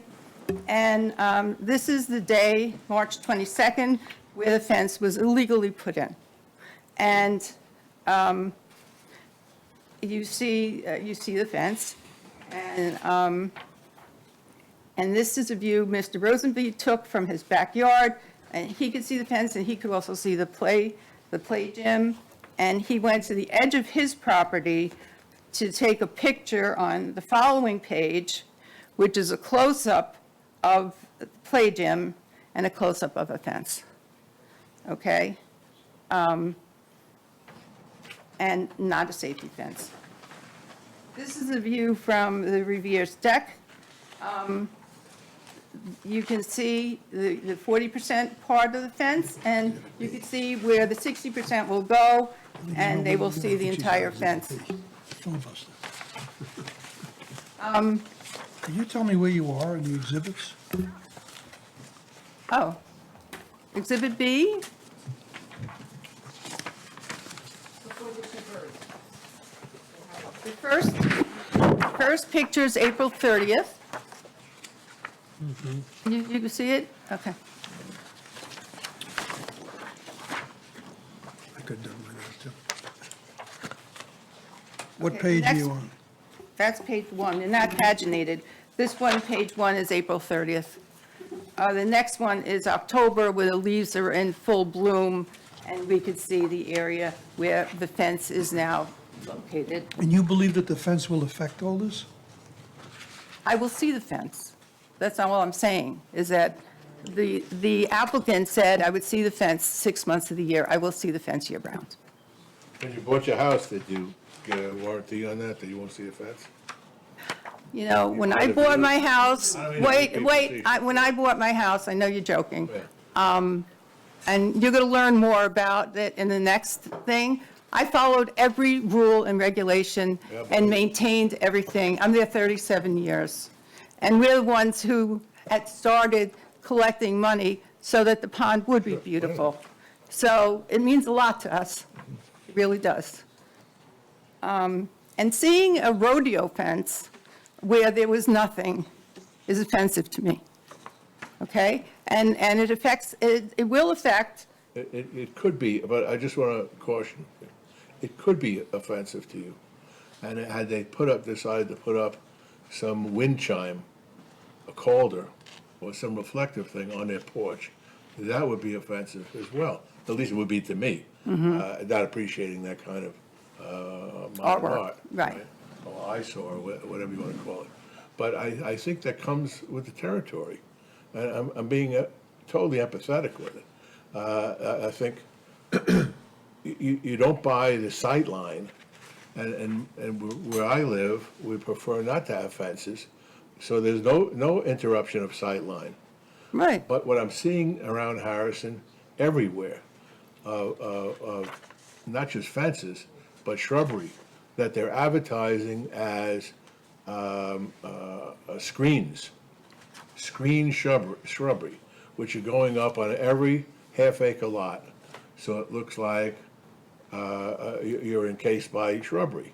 But we're talking about a fence that's illegally built I understand. and violating a I got the whole 50-foot background. zoning law. I got the whole background. I understand that. I really Put the do. fence 50-foot back, they have a right to, and I'll look at it.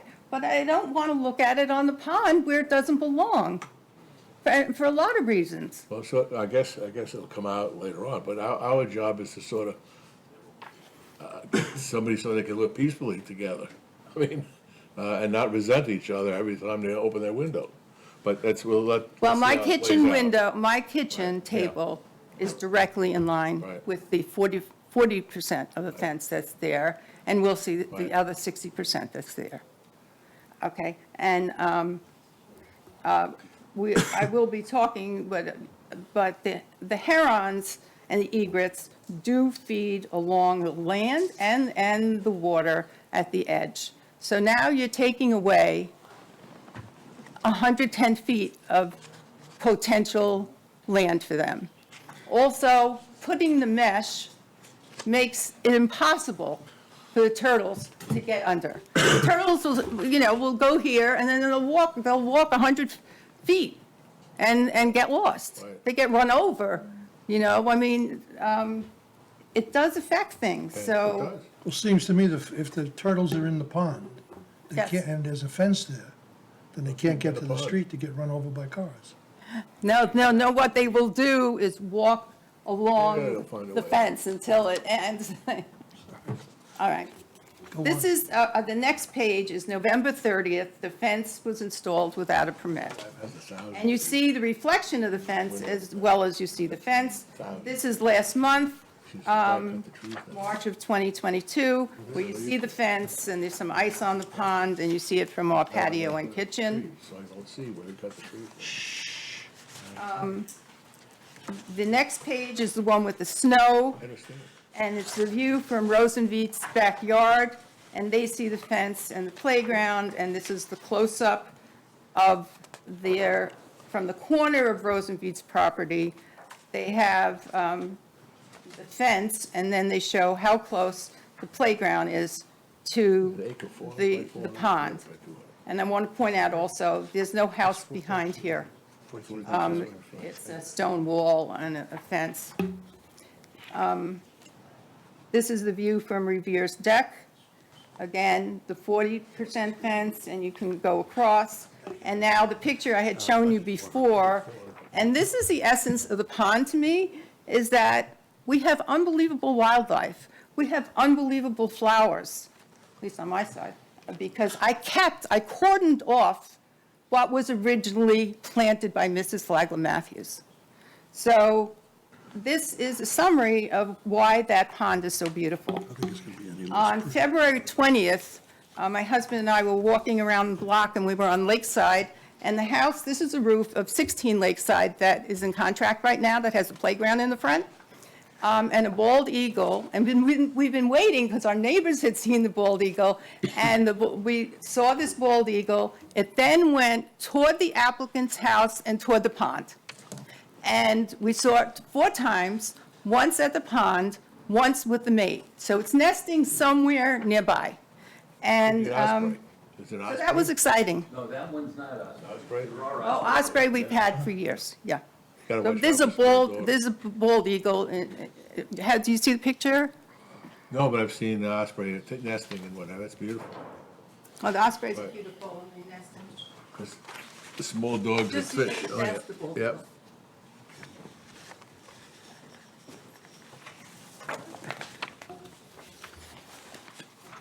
And the last picture is black ducks in the pond. They're threatened species, and they live on the pond also.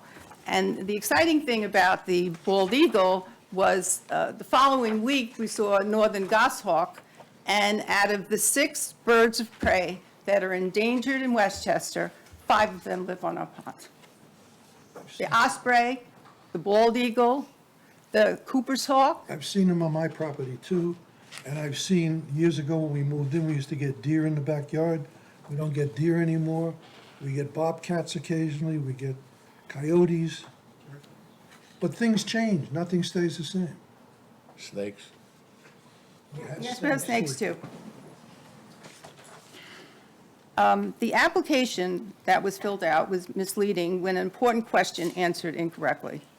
The application asked if the site contained any species of animal or associated habitats listed by the state or federal government as threatened or endangered. The applicant answered no.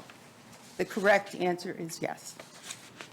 So the federal government considers the peregrine falcon endangered, and it lives at the edge of our pond. The New York State considers the osprey, I think it was the osprey is special concern, and Cooper's hawk and the barn owl, all seen at our pond.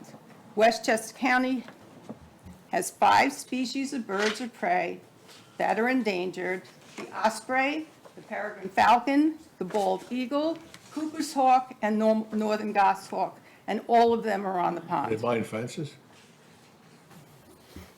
What's that? Do they mind fences? Well, the raptors don't mind fences as much as the herons and the smaller mammals and the egrets. Right. Because they're in the water. Right. But anything that flies over can fly over a fence. They sit on a fence. The answer was still incorrect. Okay. The answer on the Oh, application I was see, that's incorrect. the point. Okay. That was got the it. point. Okay. Our pond is unique, serene, and beautiful. It is a critical wildlife habitat to so much wildlife. The petitioner's proposed fence disrupts both the beauty of the pond and the wildlife needs to be protected along county, state, and federal guidelines. I had listed some of the birds that I have seen on and around the pond at the January 13th meeting. The applicant has, in February, without foundation, called my list a charade and a fabrication. To me, that means I'm lying. No one's ever called me a liar. A fabrication is a creation of your mind. Yeah. A charade is a false pretense. You To felt rebut, emotional at the time. to rebut this baseless assertion, and given the amount of time that has expired since I first read this partial list from January, I feel that it's even more important to enter it into the record tonight. Now, I wanted to show you something. I brought this from my kitchen. This is my bird book that I've had for 37 years on my kitchen counter with binocs and a book on raptors, okay? Birding has brought a lot to our life. And I just want to show you that because I've been looking at the pond for 37 years with binoculars, and my bird books are always on the kitchen counter. Birding has brought my family much joy. Okay, so I'm going to put this in the record, since it was a partial I truly list. understand all that. We don't use pesticides on our property because I don't want I want the birds to come. I put Right. seed out for them. I encourage them to come. I have cardinals. I have all kinds of beautiful birds, bluebirds that come to my property. But a fence is not going to stop them from coming. I have fences around my property, but they still come. And it still looks beautiful. It's a pristine backyard. But you know, things change. People in the neighborhood change. You have to change with the times. Are you going to change the zoning laws now? No, That I'm not there's changing the 50-foot zoning laws, setback from but a land, giving a somebody- water but body giving- that attracts But that waterfowl? doesn't change anything as far as encouraging waterfowl to come. Doesn't say anything. Yes, waterfowl, yes. And it's a de minimis issue. We're talking It's not about, a no, huge issue. we were talking first about raptors and birds of prey. Yes, it is. It's a 90-foot variance, it's not the, It's not a 90%, maybe, but yeah, it's it's not de 90 foot. minimis, don't. We were first talking about birds of prey, and then you switched over to waterfowl. Those are two different things. The waterfowl will be affected. The birds of prey probably will not, but if the mammals decreased, a lot of the birds of prey eat mammals as well as fish. So, okay. So I would like to enter this more complete list for the record.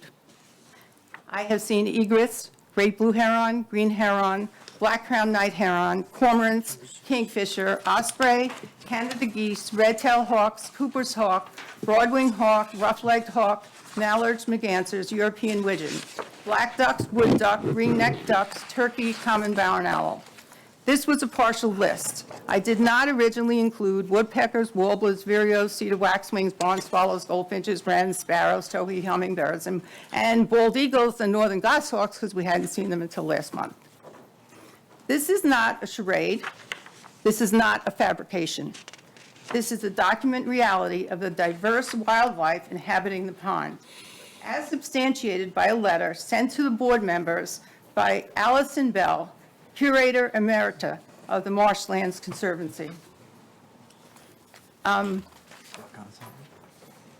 would just like to read it into the record. Dear members of the Zoning Board of Appeals, I am writing in reference to the list of wildlife submitted by Dr. Diane LaRusso at the January 13th, 2022 meeting of the Zoning Board of Appeals. I was the naturalist curator of Marshlands Conservancy in Rye, New York, for 35 years, and am familiar with the wildlife of the area. In reviewing the list, I find it to be reasonable, though incomplete account of wildlife that could be expected to be found in and around a pond such as the one on Lakeside Drive. I have known Mr. Patrick LaRusso and Dr. Diane LaRusso since they've attended bird walks at Marshlands Conservancy with their children in the 1970s and 1980s. Knowing them for many years, I have no doubt that they have recorded their sightings honestly and accurately. Now, the Marshlands Conservancy is part of Westchester Department of Parks. The park is approximately 147 acres. It's the largest tidal marsh system in Westchester. Allison Bell has, I found at least 4 citations in the New York Times quoting Ms. Bell. I'm talking about the curator of the Marshlands who wrote the letter. I found 4 articles where she was quoted in the Times while she worked there, and it's part of the Westchester system. She's taught courses at SUNY in Manhattanville about teaching environmental educator programs. I pointed out in January that waterfowl, especially all the beautiful herons that we have on the pond, like to walk along the pond and the ducks nest in the grasses near the pond. The other animals are fish, perch, largemouth bass, and minnows, frogs and turtles, bullfrog, snapping turtle, box turtle, painted turtles, fox, muskrat, deer, raccoon, coyote, and black bear. The black bear was evidenced by, we didn't see it, by bear droppings in July of 2019 and June of 2020 on our property and on the applicant's property at 7 Lakeside.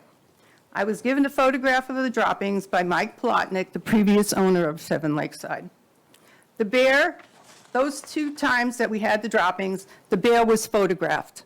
One by the cemetery across from our development in 2020, and in 2019 at Rye Ridge Shopping Center, which is just less than a half a mile from our homes. So it was a 500-pound male black bear.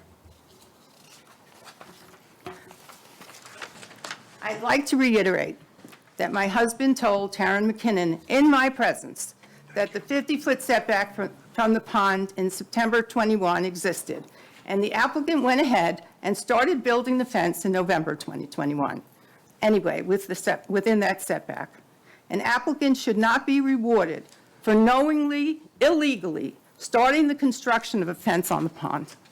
The fence is only 41% built and easily could and should be taken down. The applicant in the February 10th meeting kept referring to the ponds as just man-made ponds. That is incorrect. When Mrs. Flagler Matthews bought the estate in 1934, there were 2 lakes on the property. So it's almost 100 years ago, as documented by the Flagler Museum and the 1934 newspaper, the Daily Argus, from Mount Vernon. Our pond is the upper lake. The lower lake was divided. When they developed the property in the 1980s, they put a road through and they put a connection under the road. So now it's 3 ponds. And Mrs. Matthews built additional ponds. There was a pond in the lower level, and she added water features as well. Our pond is part of an estate. They're natural, and I already said this, but I'll repeat it, it's worth repeating. There are natural underground springs from Westchester Country Club that drain onto the property into a shale basin to make these natural lakes. Our pond is part of an estate known as Brookside. In 1969, House Beautiful magazine called Brookside one of America's greatest private gardens. For many years, Mrs. Flagler Matthews won top trophy for outstanding private estate garden at New York Coliseum International Flower Show.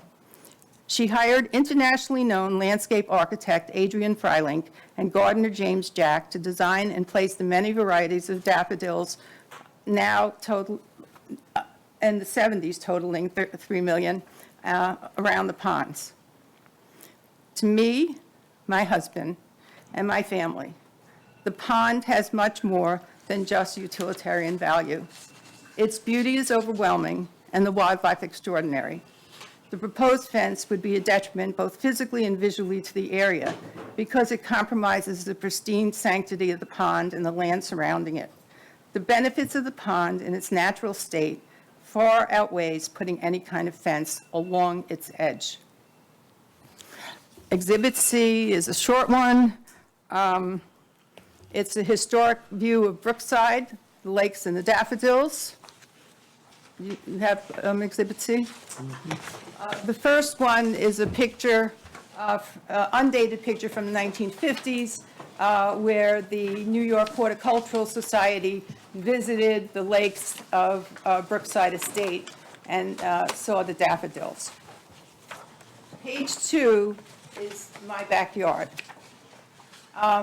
We built our house. We bought the land and we built the house. And I said before, we cordoned off the area that was planted by Mrs. Flagler Matthews. And we honored that and have reaped the benefits of having thousands and thousands of daffodils of different varieties blooming from March until May. So you see the hillside. This is the first bunch of daffodils. So this is the probably first week in April.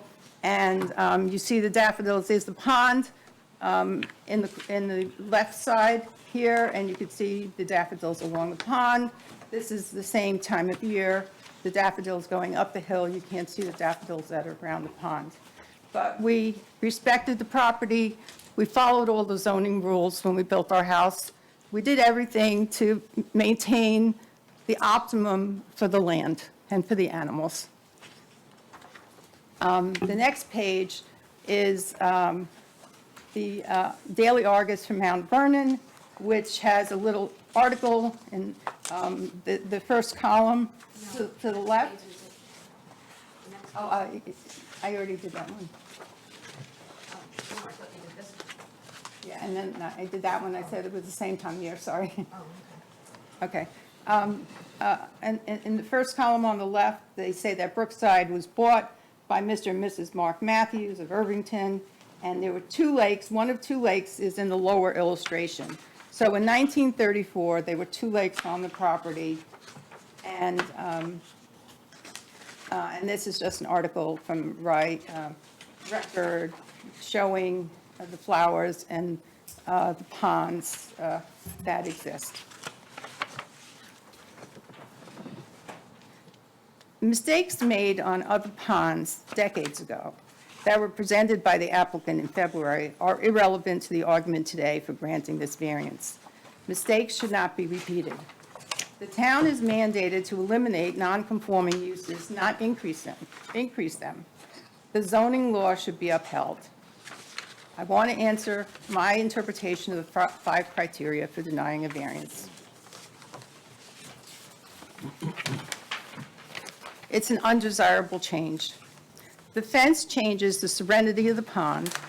The view from the neighbors is not in keeping with the natural feel of the pond, and the fence with mesh does affect the migration of wildlife. 2, the benefit can be obtained by other means, and that's what I was addressing to you. That's why I was showing the other areas, because there's plenty of room on this 1.5-acre lot where one could put a play area and a fence. The huge flat area where the golf hole and green is an example. 3, the variance is substantial, 50 feet. 4, there's an adverse effect on the environment, particularly the waterfowl, such as herons and egrets, and the ducks who breed along the pond. The fence blocks the migration of wildlife. For instance, would turtles get under the fence, especially snapping turtles? No. And 5, the alleged hardship is self-created. This historic pond, so beautiful and valuable to wildlife, is a unique asset to the neighborhood, Harrison and southern Westchester. A split-rail fence with mesh bordering the pond changes the serene and natural character of the neighborhood and adversely affects the lives of the animals that use the pond. No variance should be allowed. I, my husband, and our 2 neighbors feel strongly that the zoning law should be followed. Following the zoning law will also have the additional benefit of the safety of the applicant's children by bringing them further away from the pond. For all these reasons, thank you for your consideration in denying the requested variance. Who owns the pond? What? Who owns the pond? We each have riparian rights, like, like pie-shaped areas under the pond, so. Stemming from what? But the pond is part of, when they did the development, they made the pond part of the New York State system of water drainage, and they wanted to control the downflow into the brook and then into Indian Village and Rye to slow it down. So it was worked on. Yes. Yes, there were some dams put in and things like that. Okay. Done? Thank you very much. Thank you. You're up. I'm sorry? Whatever you want. You want me to go to the mic or? Yes. To the mic, Come yeah. to the mic, please. How are you, Chairman and Board? No, identify yourself into the microphone. My name is Joe Carpinzano. I'm the owner of Reliable Fence Company. I'm the guy who installed the 41% and stopped. I just wanted to just correct a couple inaccuracies as far as, Did you get a building permit for the fence? we did not, and then as soon as we were stopped, Do we you were, normally we do you do fences? do, yeah, and we were Usually go to- replacing. Don't you usually go to the town and get a fence permit? It depends on the town, but usually the permit is the responsibility of the homeowner, but we were replacing a dangerous wire fence that was there in the beginning, which we removed, which we started to remove the day we were putting it up. But I just wanted to just very quickly just say that the fence is continually referred as a chicken wire fence. It's not a chicken wire fence. A chicken Post and wire rail. fence goes around a chicken coop. This is a welded wire fence. The fence that's in their property is a welded wire fence, which is significantly more than a chicken wire fence. The fence that's across the way that one of the board members mentioned, that they saw today and was in the photos, is not a chicken wire fence, it's a welded wire fence. I sell this fence all the time. It's sold as a fence, and it is up on the property, and that's the fence that's in the survey. It's a wire fence, and I just wanted to be clear that it's not a chicken wire fence. Is it sturdy? It is sturdy. I mean, it's put into the ground. Obviously, both of these fences don't require the kind of concrete, a split rail fence and a welded wire fence doesn't require the kind of structure in the ground and concrete like a 6-foot PVC fence or a 6-foot cedar fence. Those holes are much bigger we usually put 80 to 100 pounds of concrete in those type of holes, where in this case, it would just be a shovel of concrete just to kind of hold it in place. Is it strong enough to provide a safety barrier for small, young children? Absolutely. And actually, one of the comments mentioned was about that a child could easily climb on over.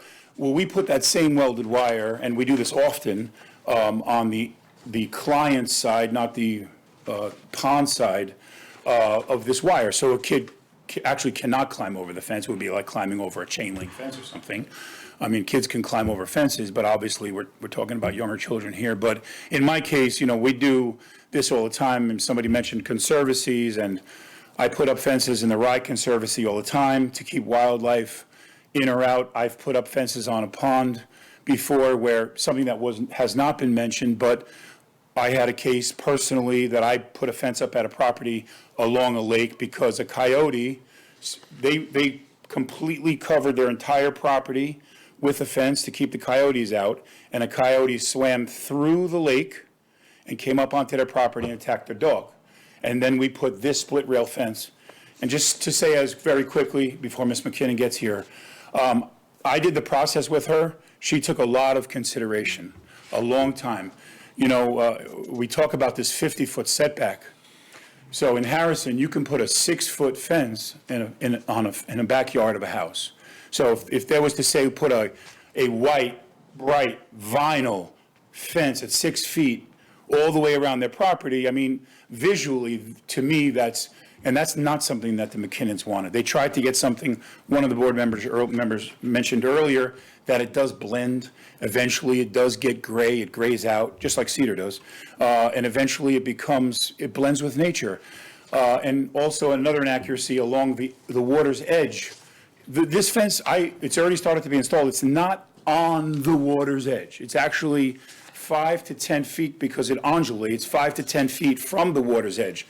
So there certainly is plenty of room for animals to move around, and ironically, when I was there last week, putting up a sign, I actually saw a bird. I'm sorry, I'm not as knowledgeable about birds, but I actually saw a bird perched up on that fence, that same fence that we're at 41%, sitting nicely there, looking around at the wildlife that's there. So, I mean, listen, if you have any other questions about the fence, I'm certainly happy. You can vinyl coat those, right? Well, the welded wire is vinyl coated, so it won't, unlike the wire that was there and wire from years ago, yes, it's vinyl coated, so it will never rust, it will never rot, and it will be sturdy forever, basically. It's a galvanized steel inside, but it's there for, Mine's black, you can't see it. and you can't see it. That's the best thing about the welded wire up against the fences and up against the wooded areas.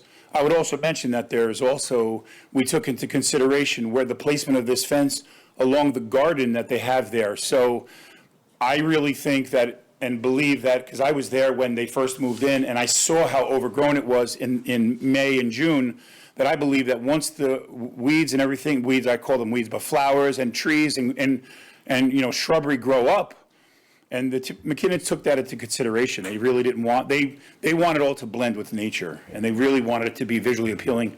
Another thing, it was classified as a rodeo fence.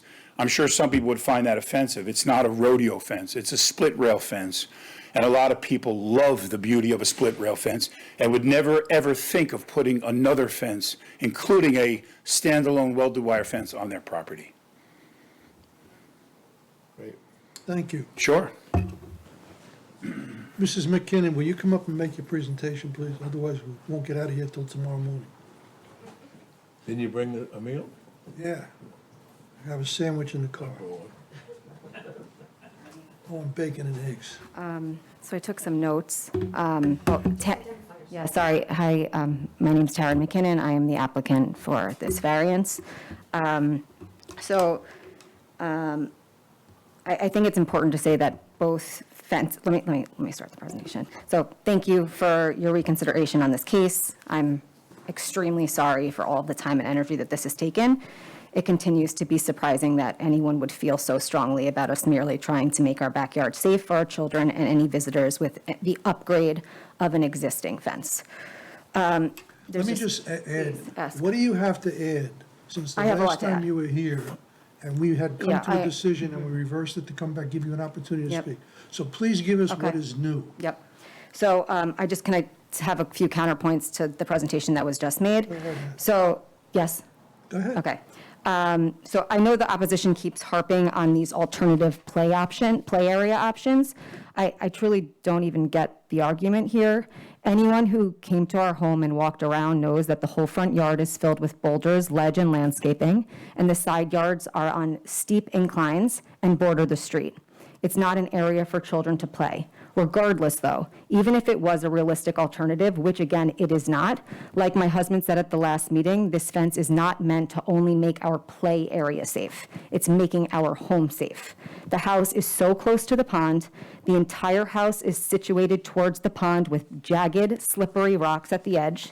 There are a number of doors that open up into the backyard. It's absolutely essential to have a fence there in order to make our property safe and prevent an accident, given that we have 2 little kids. If there isn't a protective barrier, an accident is inevitable, and the accident could be fatal.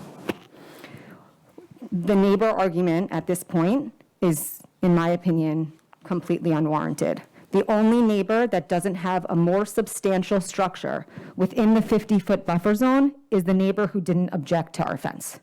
Please refer to Exhibit B on my submission. Part A is a new build who clearly has a fence on the edge of the pond.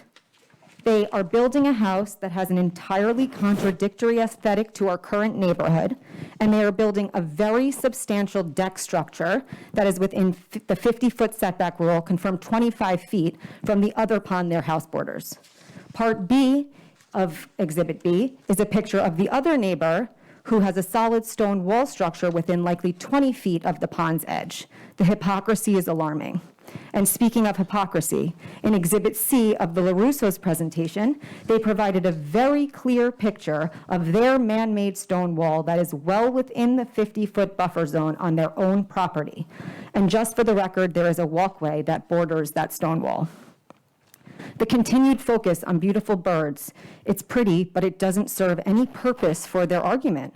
Despite our fence, our neighbor's fence, both stone walls, and all of the fences and structures on the other 2 ponds in our neighborhood, these birds continue to frequent our pond and backyard safely and undisturbed because birds fly. Now, in response to Aldo Vitagliano's letter, I'd like to stress that he is unjustified to suggest that there wasn't enough new evidence presented to overturn the board's initial ruling. And giving me the option to present new evidence because we were, I apologize, but completely unprepared at the first meeting is why this case was reopened. So I'd like that on the record. I have further outlined the new evidence to counter many of these baseless claims that were founded on the initial misleading presentation. 1, the fence is a visible detriment to the serenity of the pond. Our submission showed that this wood fence is merely improving an existing unsafe and unkept wire fence, not creating one. A fence has existed in this exact location on the property for the last decade plus. And as Joe just said, it has the same impact to the ground as the fence on our neighbor's property that is opposed to this, and the new fence that we're putting in. A similar fence and even more substantial stone walls exist in very similar locations. Hold on a second. Yeah, I'm sorry. That other fence that's there, did that have a permit? Which one are you talking about? The fence that she The said? neighbor that's objecting does not have a permit. So, not the one with the stone wall. So if you're looking at the house, not the one Yep. with the stone wall, the one that has the Yep, two. so all of these neighbors all of the neighbors that are objecting do not have permits for what they You have. said there was a fence where your fence is before. I don't know, and honestly, with regard to me not following the rules and all that, What was there, was Sorry. there ever a fence by the pond? but that's the whole reason we thought we could do this. There was a fence, sorry, There was a fence. yeah, there is a Was fence. there a permit for that fence? I do not know. It was built, it was on the survey, so I thought it was. the survey. Yes. That's why I thought we could do this without getting a permit, so I wasn't trying to not follow the rules, I didn't know. You were essentially replacing what was there. Correct, this with is a not a new, fence. correct. Correct, thank you. That's the basis for the whole thing. Correct. Granting this, okay. A similar fence and even more substantial stone walls exist in very similar locations on our neighbors' properties, making this a consistent element among 4 of the 5 houses surrounding our pond. 2, granting the variance is too substantial because it would be setting a precedent. Our submission showed that clearly precedent has already been established. In the neighborhood in question, Flagler Estates, this pond is one of 3 ponds. There are multiple fences and/or structures on both of the other 2 ponds, including but not limited to a gazebo, a bridge, a chain-linked fence, and even a swimming pool directly bordering the pond. The swimming pool, 3 houses down from our house, received a building permit from the town of Harrison. Outside of Flagler Estates, but still within Harrison, 54 Forest Lake Drive was granted a variance by the zoning board from the requirements of section 235-31A for an as-built stone patio located on the edge of a self-sustaining lake and even into the self-sustaining lake. Our small pond, on the other hand, needs to be stocked with fish annually because it is man-made. This is a protected wetlands. On the contrary, if this were a protected wetlands, our applicant, I want to confirm this, I'll say this, and then I'll elaborate. Our application wouldn't have been sent to the zoning board. We would have first been sent to the planning board. We have confirmed yet again with Beth Evans, the town's environmental consultant, that this is in fact not a protected wetlands. She also said that there were no hydric soils on the survey. So to Mrs. LaRusso's point, there are no soils, hydric soils, Is sorry. there any carp in that lake? Yeah, A carp. a bunch. They eat? They eat that. This is a man-made pond. And we can also talk about the subdivision map and that it didn't show that there were lakes there when the subdivision map was created because I'll go into that afterwards. These are man-made ponds. There will be a negative environmental impact. Untrue. The addition of this fence does nothing to harm the edges of the pond nor the ingress, egress of the wildlife. No changes to the pond will be made. The fence is set 5 to 10 feet from the water's edge to ensure protection from both the pond and the jagged rocks and surround it so it leaves the pond's edges untouched and causes no environmental impact. 5, the majority of neighbors objected. Again, upon further evidence, all of these neighbors, including the LaRussos, have structures well within the 50-foot setback rule, none of which have permits or variances, and many do not serve any safety purpose. 6, there are alternatives. False. This is not simply creating a play area. The entire house is situated to the back with many doors opening up to the backyard. Accidents are not planned events, which is why fences are required around pools, even if the play area is elsewhere. A fence is a necessary safety measure to prevent an otherwise avoidable tragic accident. I am a full-time working mother of 2 kids under 2.5 years old, with, needless to say, not a lot of free time. The amount of time, energy, and money that these neighbors have forced us to spend just to be able to protect our young children from a potentially fatal accident, it's just wrong. I'd like to show the heron, please, the heron. Excuse me. I actually can't believe I'm even here. That's right outside of our lake. The black one's the old fence. It's going to be removed. Please see that's on our side. We have a ton of. He's killing all the stocked fish. That's what herons do. I'm just going to scroll. Probably a couple more things, and I will be done. Excuse me. So just these were points that I took from her presentation. Just for context, she was discussing our how significant our fence is. It would take 4 of our fences from the edge of our pond to get to the edge of their pond. 4 of them. So if our fence length is so significant, then 4 times it should make their subjective view less important than the safety of our children. Excuse me. They kept saying, or both of them had said many times, we didn't have any chance to rebuttal, we didn't have any, they just spoke for 3.5 hours. They had the opposition. I apologize about the map when they were talking about the differences. I didn't want to spend $10,000 on a lawyer, so I put a lot of time and effort into this. My brother put it together, so you got the idea. Whether it's 56 feet or 50 feet, we will have no backyard if we put the fence at the 50-foot setback, and we're putting it 5 to 10 feet back. It would ruin the entire yard. I would invite all of you over. We can sit there with a tape measure, but there is not room to put this fence. Excuse me. There's a 50 setback law, but we're allowed to apply for a variance. So they kept saying, are you going to change the laws? Are you going to change the laws? Well, the law exists that we can, that's why the zoning board exists, so that I can come here and present my case to have a variance granted. And then I will say under oath, if that's possible, that, again, Patrick LaRusso threw so much information at me about these lakes and lawsuits he was attempting and asking me for money, et cetera, that I didn't understand a lot of it, and I really didn't understand this 50-foot setback rule. He could have said it, that may not be a lie, but I certainly did not understand that. There was a fence there, it had unsafe jagged wires coming off of it, and part of it had fallen into the lake, so we thought we were doing everyone a favor. They're concerned about the birds. There was a fence in the middle of the lake with wires. How high was the fence? Higher than ours. Oh, no, your fence that was located there where you, Was higher your than, property was higher than what you was have probably now. 4, and ours is 3.5. And we put so much thought into this to make sure that, we were like, how can we make this blend into this beautiful pond? This wasn't a cheap fence, it wasn't the cheapest option. We put a lot of time and thought into this. I cannot believe I'm standing here for the third time. You ain't seen nothing yet. Is that it? I just, Is that it? yes, I'm sorry. So thank you for your consideration, and, yeah. Paul, who do you represent? I represent Purchase Street. Why don't you come up and do your presentation? Oh, You want to comment on what she said? Why don't we do the rest of the agenda first and let. Are you done? Let her just, please make it short unless you have something to add. If you're going We're here for life. to address something that she said. We all are. We don't even get paid. I'm Dr. Diane LaBrusso. She said that we have a stone wall on our property. We have stones that were there when we built the house. We didn't move them, we didn't take them off the property.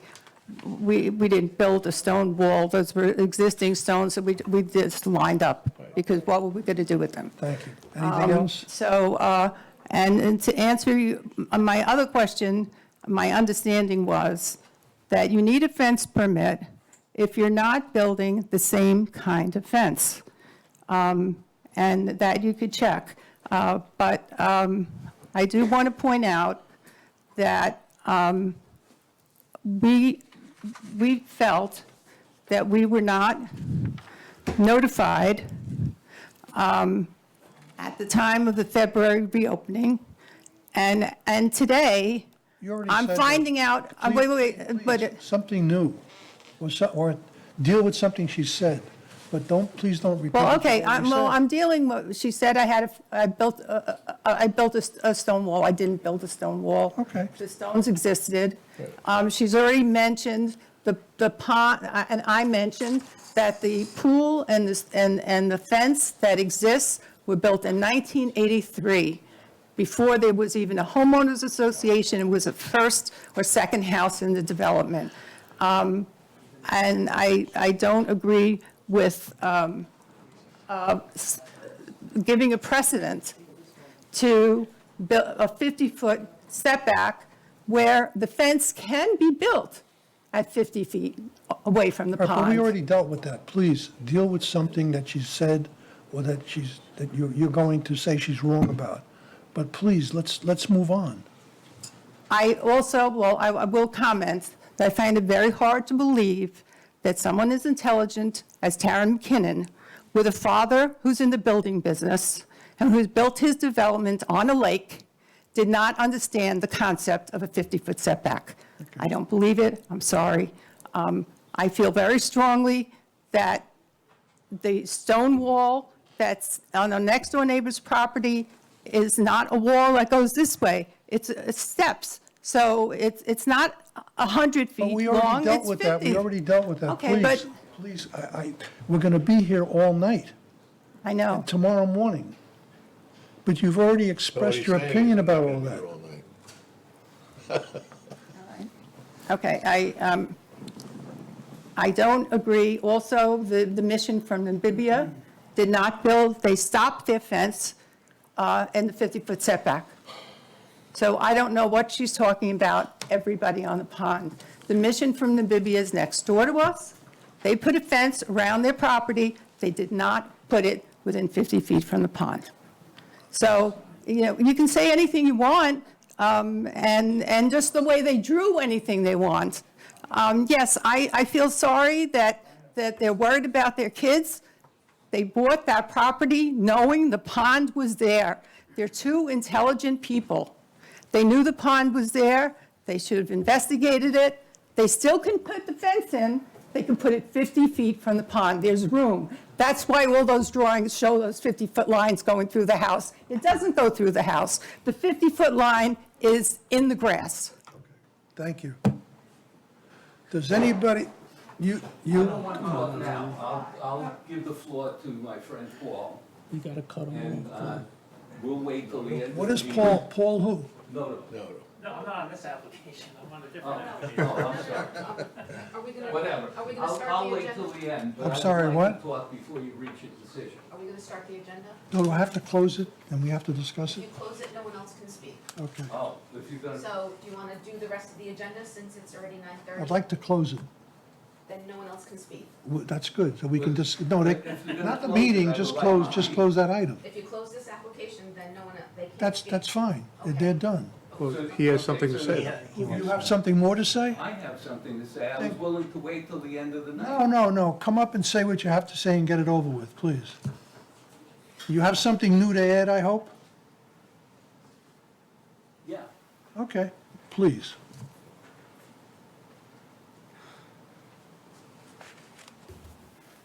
You just had Can you state your name again? I'm sorry. Patrick LaRusso. You just had the applicant come in and talk to you and throw precedent on the table. And here you are considering the variance, which is a large, substantial variance. And it's going to be thrown back in your face again as precedent. That's fine. Let me explain something to you. When we close it, we're gonna discuss it later. You're welcome to sit and listen, and you'll get a pretty good idea of what direction we're going in. Okay. I just hope that you Does take a that look. answer your concern? Yeah, that you give us a fair shot with all the reasons Once it's why. closed, though, there's no more discussion from you or the audience. I understand. Okay, thank you, Okay. Mr. LaRusso. Thank you. Paul, you might want to ask if anybody else wants to speak on Does it. anybody else want to speak on this matter or add something new? Good. How's that? Paul, come up and do your thing, because you're paying what? How much you charge an hour? Kind of you. He's not the next applicant. I'm not the next application though, so you. I know, but how much you charge an hour? A lot, but Charges too. Oh, you charge less? Only from the time he starts talking. I'm happy to go after Mr. Salamandro. Yeah, I want to close it, yeah. Hold on, sit down, Paul, for a minute. Valley Ridge is next. Can I get a motion to close that I'll make a motion to close it. calendar item Z 21044? I'll make a motion to close it. Can I get a second? I'll second. All in favor? Aye. Anybody opposed closing it? Nobody, okay. Make your presentation. Wait, who- Is- Which item are you? Which item are you? I want to, I know, but what's the number? 3 Valley Ridge. Z22-003. He's next up. Yeah. He's next up. Valley Ridge Road. Oh, okay, good, Yeah, it's gonna be very short, he said. yeah. I want to save the guy money. Come on, you're not running for office, are you? Yeah. Yeah. Good evening, Mr. Chairman. Benedict Salanitros, civil engineer, Mamaroneck. I'm here representing the Polkas at 3 Valley Ridge Road. The application before you is for an, I beg your They pardon? exist. They do, yes. The application is for a proposed in-ground swimming pool on the property. It's a corner lot in an R1 district. The requirements of the zoning code require 75-foot frontage from both streets, roads. We don't meet one of the setbacks because of that corner lot provision. The property slopes up from Valley Place and Valley Ridge Road, and the area where the pool is being proposed is not visible from any of the neighbors or from the street. There are no objections from neighbors. Are there? Good. No, I have, we actually submitted to the office 8 letters of I see support. that. That's why I'm asking. It's the old double front. Right. double front issue. You have a I problem with have this? no issue. Billy, you have a problem with this one? No. You have a problem with this one? No.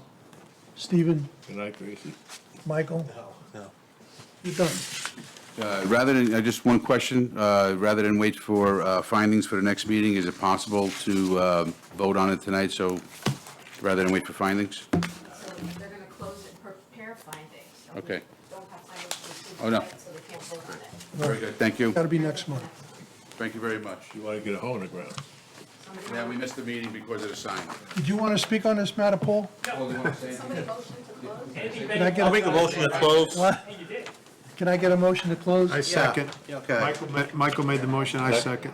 All in favor? Aye. Anybody opposed? No.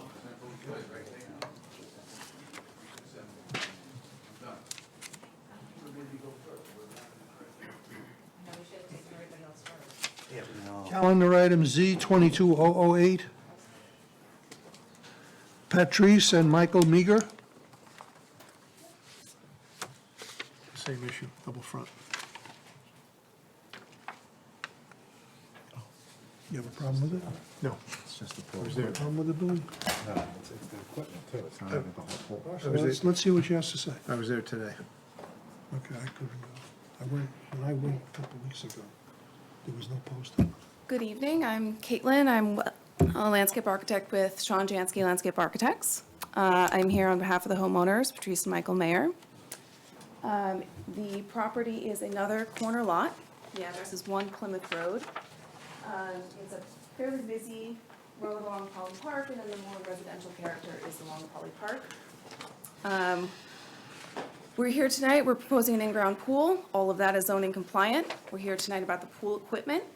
We're asking for a variance to locate pool equipment 48 feet 8 inches from Poly Park Road in lieu of meeting the 75-foot variance. Right, and the pool. And there's plenty of screening there too. The pool, this is the 75 and this is the 75. This is the front yard. So you see the buildable envelope is fairly small in the rear of the house, which is existing.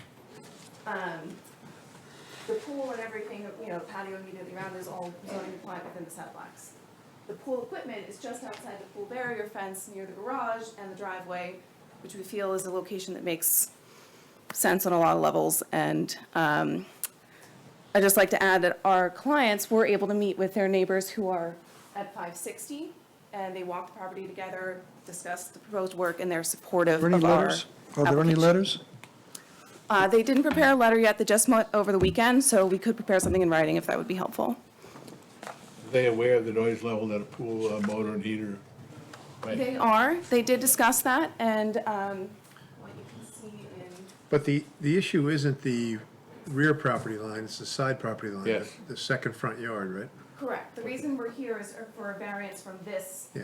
front. It's a corner lot, two lots, this being busier street and extremely well screened. Same thing. We are filling in some screening at the lower level because the mature evergreens. Okay, hold on a second. Paul, How far mention is to it? your client that we want a screening plan for that pool. How far is that for the neighbors? So what you can see, this is the house at 560, the closest neighbor. This is approximately 95 feet to the proposed variant requiring location. It's about 85 feet to the pool.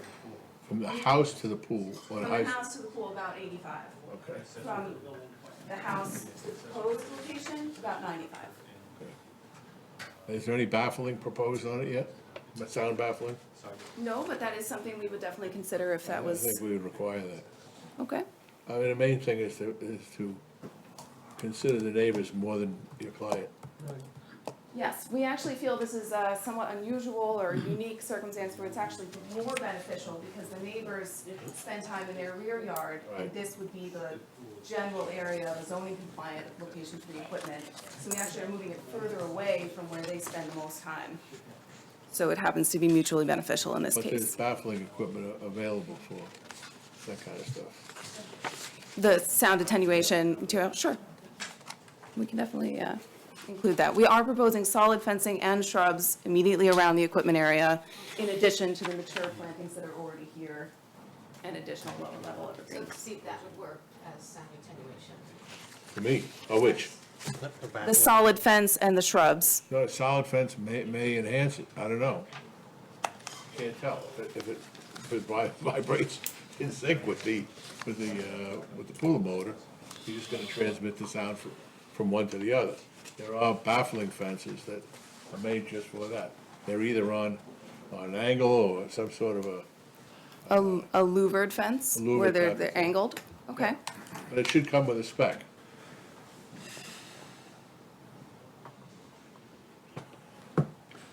Anybody else have any questions? Nope.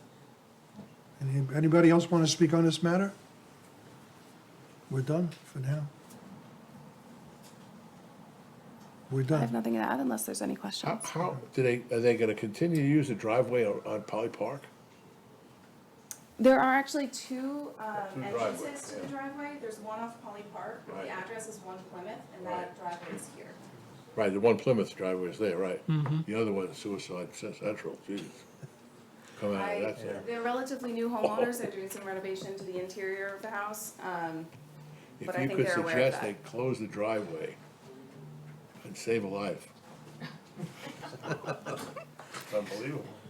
I can certainly bring that suggestion to their attention. All right, we're going to need a screening plan too if we approve it. We did include a screening plan in the submission. I just have too many drawings. That's part of the submission? Okay. You don't have to show it.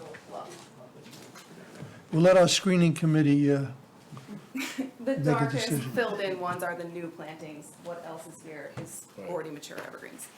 Great. anybody else want to speak on this matter? Can I get a motion to close? I'll make a motion to close this item. Can I get a second? Second. All in favor? Aye. Anybody opposed? No questions? Okay. Okay. Good work. Calendar item Z 22009. Gertner, Nelson Gertner. Did I say that right? You did. Good. Did something right tonight. That is a great house.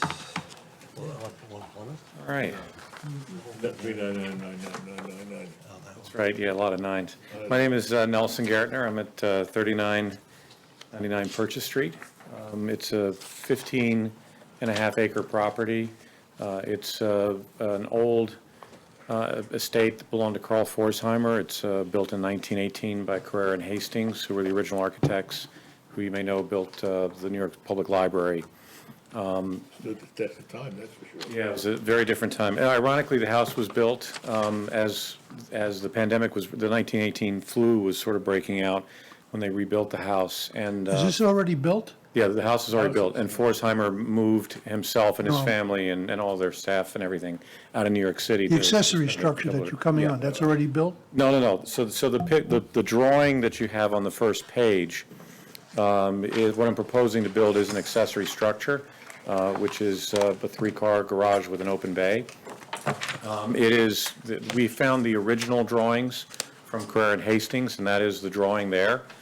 This was built on the property originally, when the property was over 300-400 acres, whatever it was. That part of the property was since sold off and demolished to build the country club, the golf club of Purchase. And so what I'm proposing is to rebuild that structure Can closer you to the build it house. in a conforming manner? Yes, the No, only, without the 18 feet height. I can't. You can't make it 15. Why do you need the room above? Because to make it, because of the way that the pitches of the roof are, to make it as it was built originally, I can't make it that high. I can't make it lower. You're trying to reconstruct something that was there before? Correct. And that garage was original to the house? That garage was original to the house in 1918. And when was it knocked down? That piece of the property was sold off to the golf club in, I believe, in 1982, or some time therein, and I suspect that's when it was knocked down. That's it? Yeah, and the variance is, I guess the requirement is 15 feet and to the midspan, and I need to be 18 and change to the midspan. What will be above the garage? There's a loft area above the garage for storage. Yeah, I've spoken to all of the neighbors that adjoin the property. I mean, even though none of them can actually see the structure, and no one has any objections to anything that we've raised. You don't have any neighbors' letters, do you? That's a fantastic addition. I don't. I suppose I could get neighbors' letters if you wanted me to. It's replicating the original estate. That's what you want to do. Do you have any evidence of the original part, the original building that was there? I have a couple of photographs from a distance, but this is the original blueprint from Kerr and Hastings. This is the original? That's the original blueprint. Wow, This, that's impressive. not the drawings So behind it. it's not a brand new. Yeah, that's the original. I mean, I have it. I could bring that in. if you- Survey with it on? An old survey, maybe? No, because I'm sure there exists a survey of some sort, but that's not on the 15 acres that I own. That was not on the 15 acres I own. That actually sits on one of the houses back behind us now. I have a barn that was built in 26, I think, 1926. It's 16 by 16. That's exciting. Beams. I'm very excited for you. That's impressive. I'm trying to give it away. I'm very Right, so excited. You could use it, Bill. I could use a barn. Yeah, we could disassemble it and put it on my property. I've got some space. I'm sorry, Steve, I had to do it to you. Okay, anybody else want to speak on this matter? It's pretty isolated, too. Yeah. Very isolated. Yeah, no, and actually, the way that it will sit at the bottom of a hill. So really and truly, because it sits down in a low spot on the property, the actual midspan is probably 8 feet lower than the requirement. So it's not going to be visible by anybody. Thank you, Mr. Gertner. Okay. Anybody else want to speak on this matter? Can I get a motion to close calendar item Z 22009? Just so I'm clear, so what happens, so you. We're gonna talk about it in a little while. After we Okay. finish all the cases, we will discuss each case individually. Mm-hmm.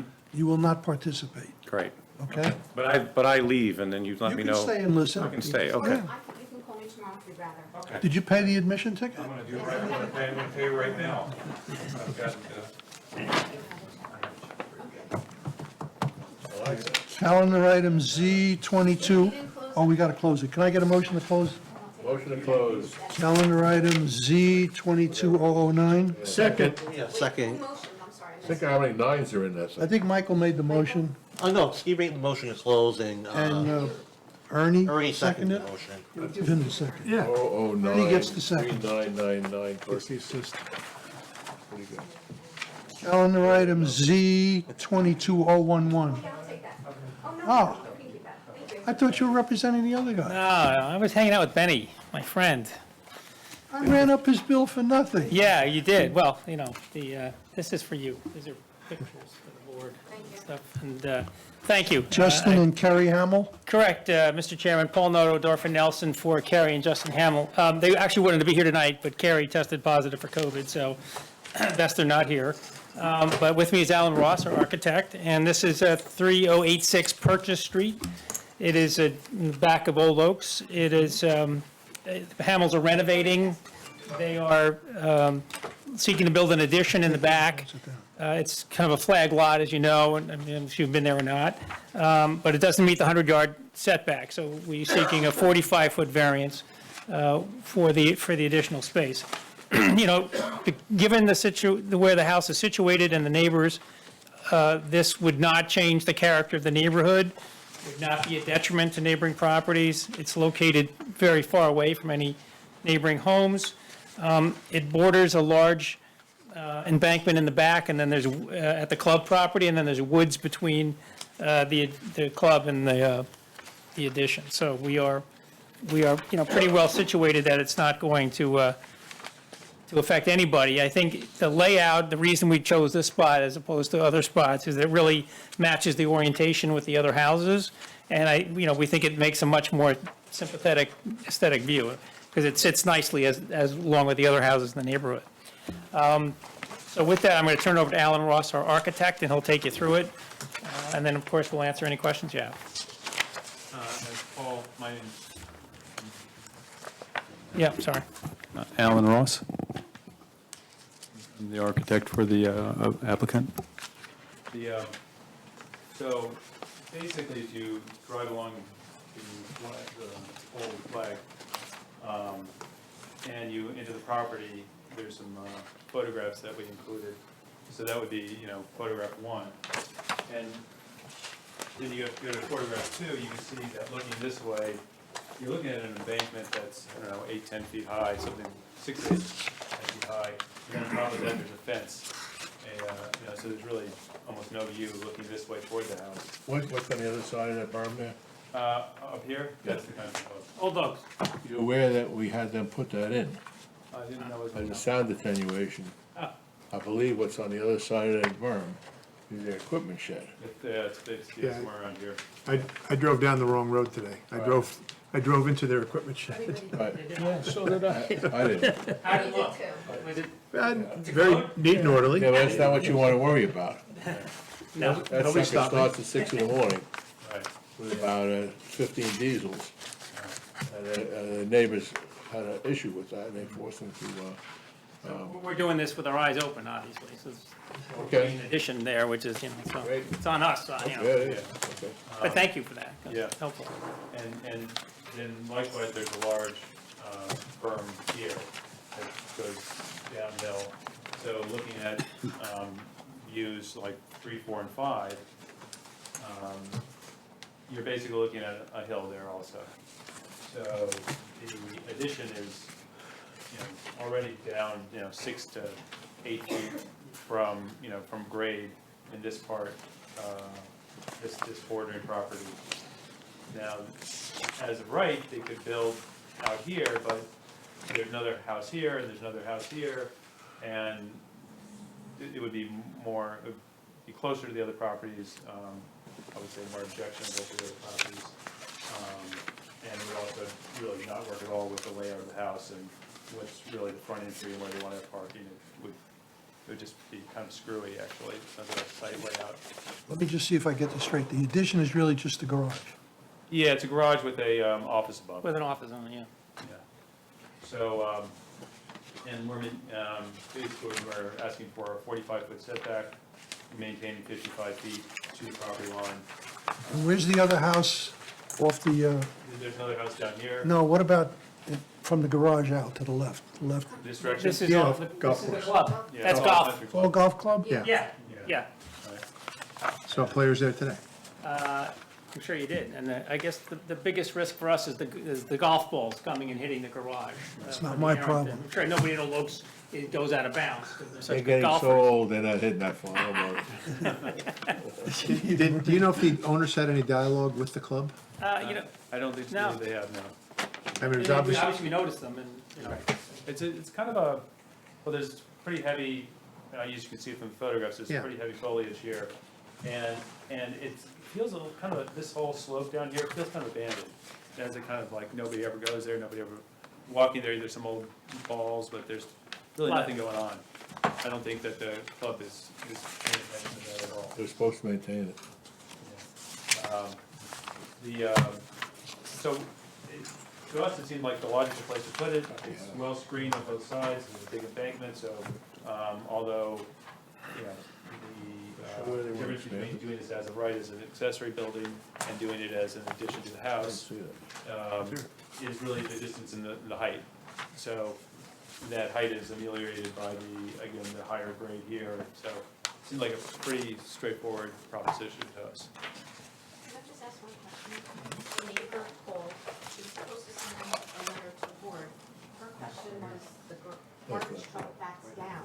At the end of the driveway, right? Right now, the garbage truck, the town garbage truck comes in and goes around that circle. She wants to know, since you're removing the circle and making a square, how are they supposed to? The actual area would be larger than the circle. There you go. So- So she calls back, I'll tell her. Yeah. She doesn't have to worry about her garbage being picked up. no.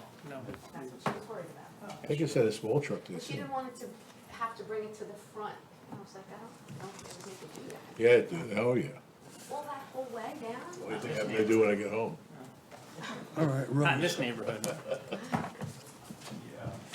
Yeah, one of actually that, oddly enough, that circle is kind of restrictive. Once you have one car in it, nobody else can get by. So having a you can't really park there, so you know, so having it be square allows for some parking, so. Anybody have any? They're not gonna change that. They're gonna change it from a circle to a square, Oh. so that they can, and they'll actually have some more parking in front of the garage here, so Right.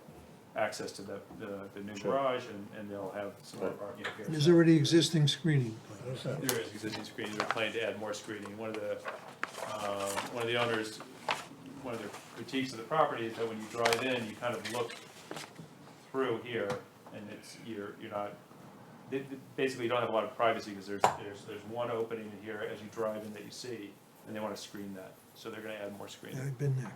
Everybody on the board's been there. I haven't. Oh, there you go. You haven't? No, I couldn't find it. Oh, you went down that wrong road. I saw you on Purchase Street. Yeah, I You couldn't should have find followed it. me. So you can't speak on this And matter. I won't. And I left my phone home. I have to be, you know. Anybody else want to speak on this matter? Can I make a motion, can I get a motion to close calendar item Z 22011 Hamel? I'll make a motion to close calendar item Z 22011. Can I get a second? Second. Ernie gave a second. All in favor?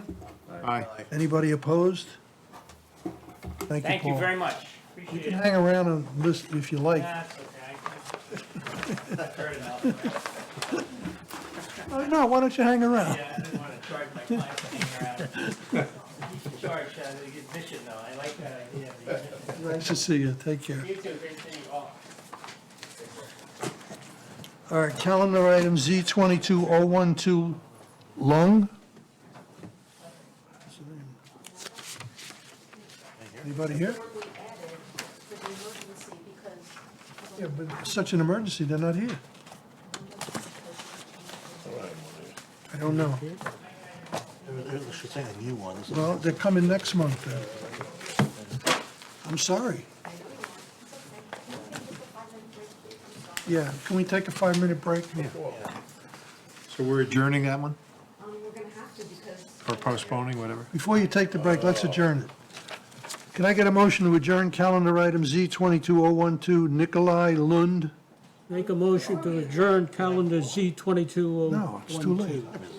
Yeah, I'm not gonna stay here till midnight because they didn't come. Are you late? They'll come next month. You feel late? Can I get a, who gave me the motion? I did. Ernie did. I'll second. Tom second. All in favor? Aye. It's adjourned. All right. Did I do 22011 close? I closed it? I think we closed them all, right? Yeah, you closed them all. Okay. Okay. I'm gonna keep Rose got it. All right, you guys can go to the bathroom or do whatever you have to do. 5-minute break. I know, so good. I need a piece of gum. Paul, you got any candy or gum or something? Here. Here you go. Thank you.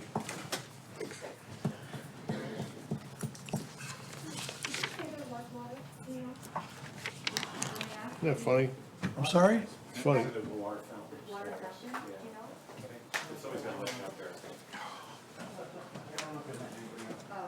This is your opportunity. What, to stretch my legs? Yeah. Stretching them away the car.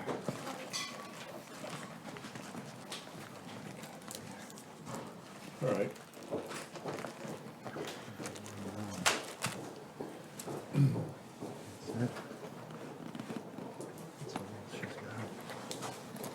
Are you the killer on this? What's that? Are you the killer?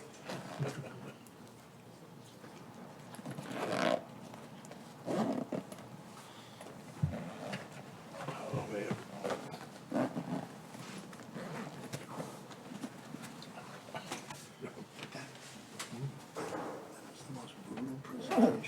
Right? You gotta understand.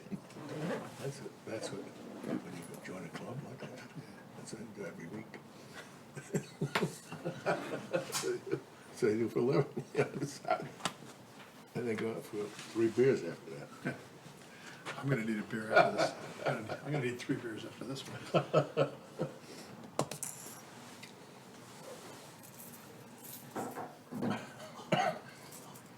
We have traps, I got traps set for woodchucks. It's like a bear trap. I mean,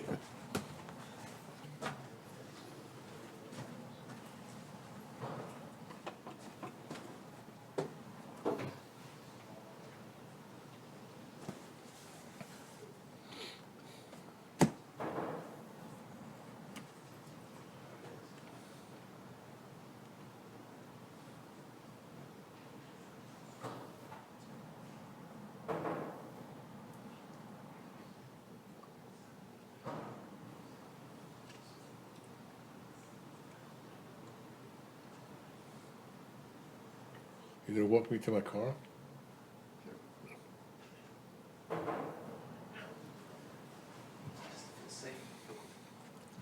Hey, people with sense of humor are absent.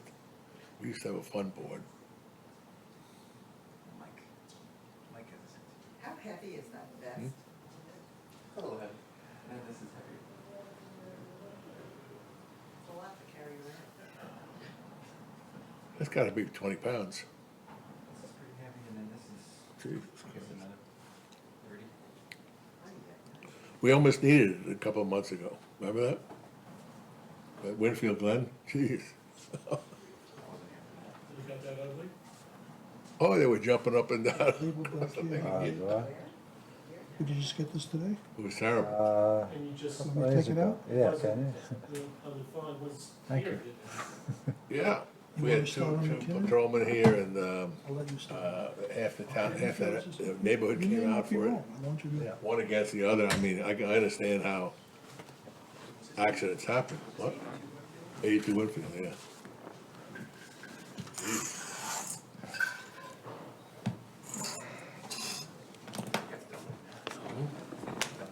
Right. When they were surveying the land. What do you- Oh, yeah, yeah. So it's just after you were done with the Zoom, you're doing it Why? remotely? It was, I'm yeah. waiting for the others to come. Oh, yeah, it was like the first one back, was it? Yeah. There's Michael. We need Ernie and we need Tom. Ernie's right behind me. There's Dated Ernie. back from a change of zoning, You from know half what? acre You- to acre. Hey, officer? Officer, And then, You need but more equipment. houses were built and planned at both levels. I mean, it was totally crazy. And that whole Winfield Glen area is built that's in gotta sort be of about 40 a pounds puzzle. of stuff, you know that? Look at that. And where houses are expanded or improved upon. Bulletproof vest. New houses are built by people dividing their property. And it's a lawyer's He's nightmare. on the way, he's coming. Nightmare. Yeah. Oh, I don't know, I thought you said he wasn't coming today. I think at the last, he seen that at the last meeting, or no? There used to be an area, it was a shortcut from the high school into the Mamaroneck. The kids would cut class to go to get a pizza. I've got stacks of them. I know you're- Leaving high school, jumping down Winfield, cutting I don't know either, I have halfway down no the clue, all I know Mamaroneck is Avenue. like, By the time you $18. come out where the water company is. I'm like, is that Yuri King? I don't And, hear. till one kid unfortunately got killed in an accident. Yeah, there you go. So they blocked the road. Can't I was digitize in a all couple prize that? station, you know, and. Tragic. You don't have big enough scanners to do it. I guess. You'd have to have-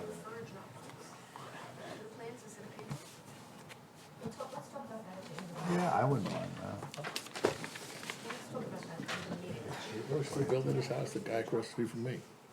He's not done yet? He's not done, he's still putting. He's got like 3 landscape. layers of like evergreens, He's right? got landscape. Down, they're putting more plantings on. Man, they have Oh my these God. ones. They have You no already idea. have them. What's he doing? They at least $1 million in landscape. That would be What's fine that with guy me. do? He sodded the whole thing. What's he do for a living, that guy? He's a mortgage broker. Wow. Does that You mean- doing your project? I don't know, he makes that much money, he got the mortgage broker? More than last year, so I can't. Rosemary would know. This was coming next month for an extension. It's only my first. Better watch it. Ellie- You all ready? Ellie doesn't like extensions, you better I'm watch it. okay up to 3.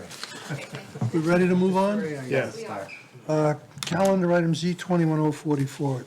Billy, why don't you start with Taryn McKinnon? Yeah, tough one. Repeat, this is not open to the public. Yeah. It's a tough one for me because It's not open to the public? So what will they close it? For discussion, It's not open for discussion. Unless you bought a ticket. Well, it's a tough one. Both parties are pretty passionate about it. And, but when I look at it for the applicant, it doesn't meet any of the five tests. Test, balancing test. Yeah, and, contrary to some of the arguments, it's a large variance, and I think there's another way to achieve it. So, I'm opposed to it. You are what? Opposed. opposed. Opposed to the apparent appeal. Tom? If I were the McKinnon's neighbors, I would have written them a letter of support. As a board member, I can't support it. When you read the code requires a 50-foot setback from a body of water, not just the wetlands, but that's why I read the denial letter a couple times. And this is clearly an excessive variance, and so I reluctantly oppose the applicant. Not to make a pun, but I'm like sitting on the middle of the fence. As I said before, I've been heavily involved when Harrison had an environmental advisory committee. I was one of the foremost members and made a difference in this town in saving some wetlands. So I heard the passion of what goes on in saving this lake with the wildlife and the visual aspect of the site. And then on the other side of the coin, this is, after all, an extensive variance, so I cannot support it. Steve? I'm for it.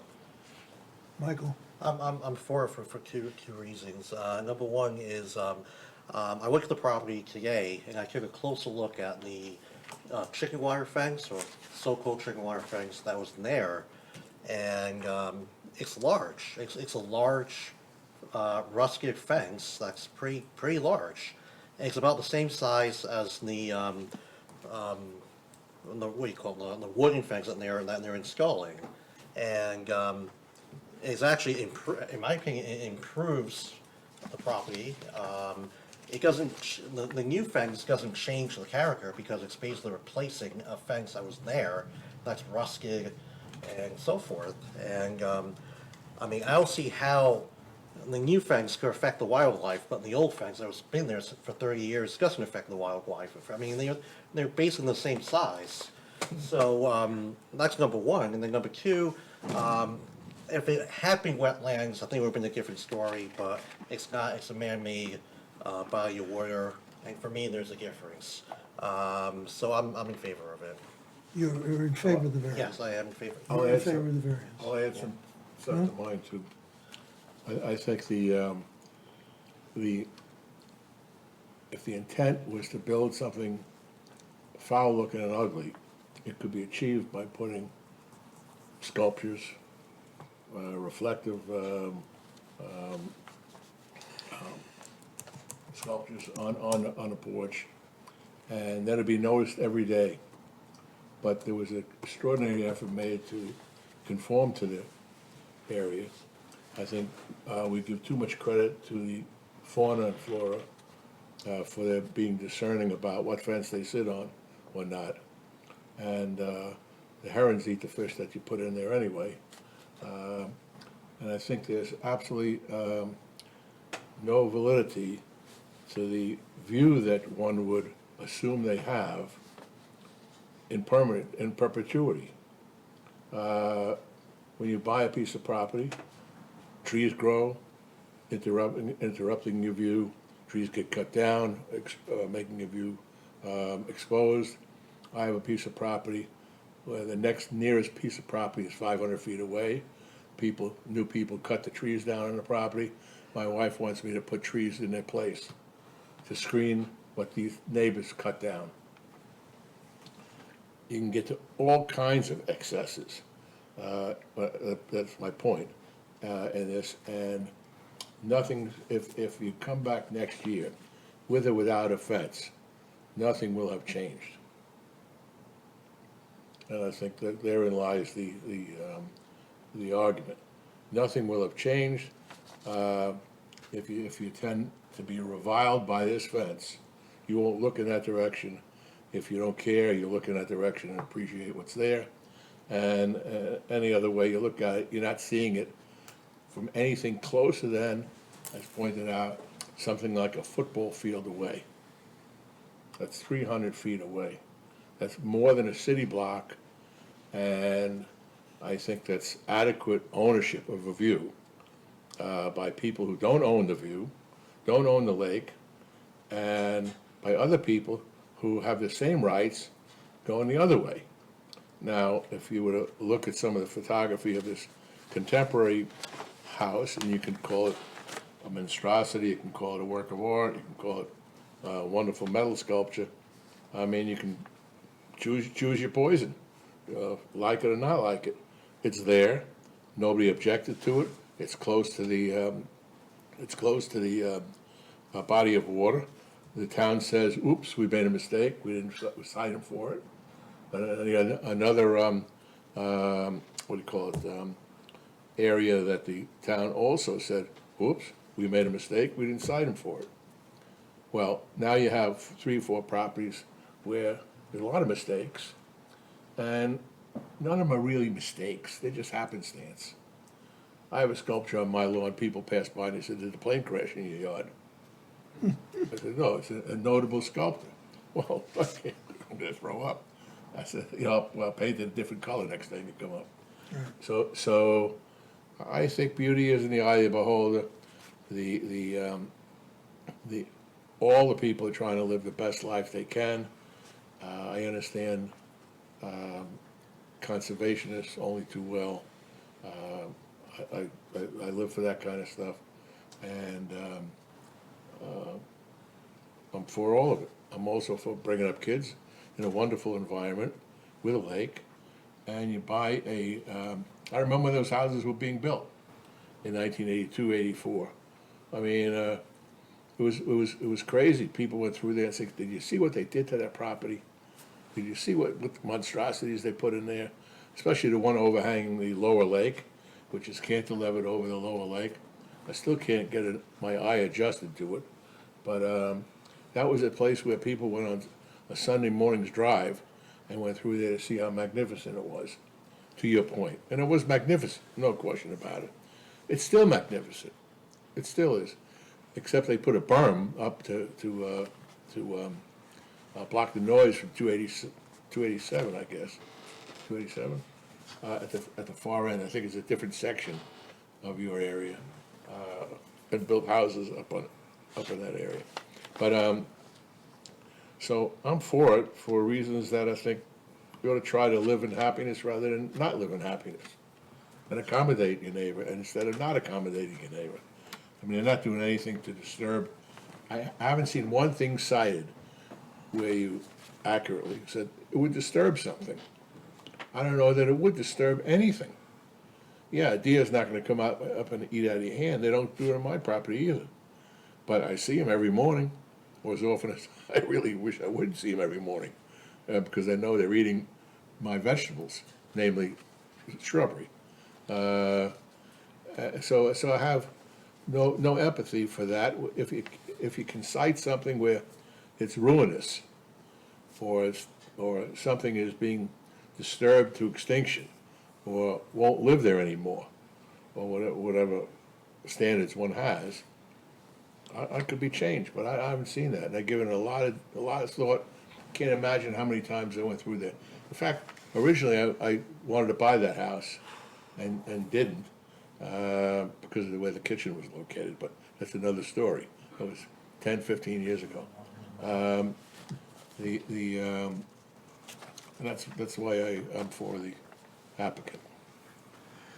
As you can see, both parties, I will say this to you, this has been difficult for the zoning board. We're only people, that's all we are. We don't get paid to do this. And it's a difficult decision. Now, the problem I have If I vote with them, then it's a split vote. And that means Tom Haynes has to make the final decision because he's not here tonight. That's why we have a board of 7. Right. And I'm inclined to go with Steve and to Michael. So that splits the vote. Right, so if you want, you can adjourn it until you have a full board. We're gonna adjourn it till we get a full board and let him make the decision. question that. This is not for your comment, sir. Okay. Okay, so I get a motion to adjourn. Make a motion to adjourn. Billy gave a motion. Can I get a second? Well, second. Michael, second. All in favor? Aye. It's adjourned to next month, and Tom Haynes will have an opportunity. He will hear the information about the meeting. He gets it on a disc. And he will be in a position to make a decision, and it'll be his decision as to which way we go. Okay, I next. need to request that you check with your lawyer. I can check with anybody I like. It's not gonna do any different. We're a zoning board. We're an appellate court. We're an appellate. Is it part of your procedure that you must have 4 votes? You have to have, yeah, we're a board of 7. It's to be 4 to 3. As long as you have a quorum, you have a meeting. The application's done. But I'm saying that the vote is split. If it's split, you lose. Okay. I thought it was just a question. I'm not a just Trump saying, court. if it's split, you lose.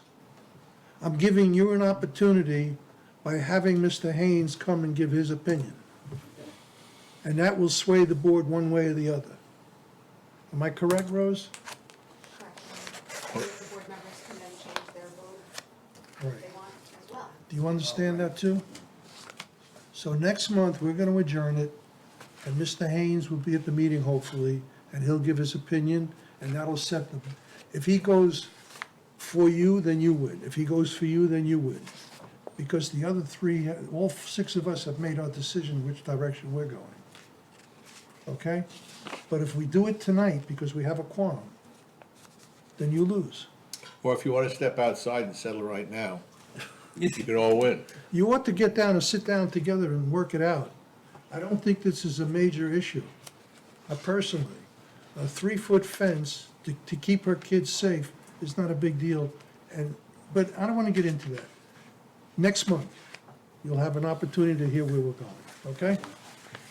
We got a motion to close, to adjourn it? We did, yes. So now, Z-22-003, you already closed and you're preparing findings to approve. Okay. You already voted on that one. And Z-22-008, you did the same. You motioned to close and prepare findings on that one to approve as well. Right. And now the only ones you have to discuss is Z-22-009.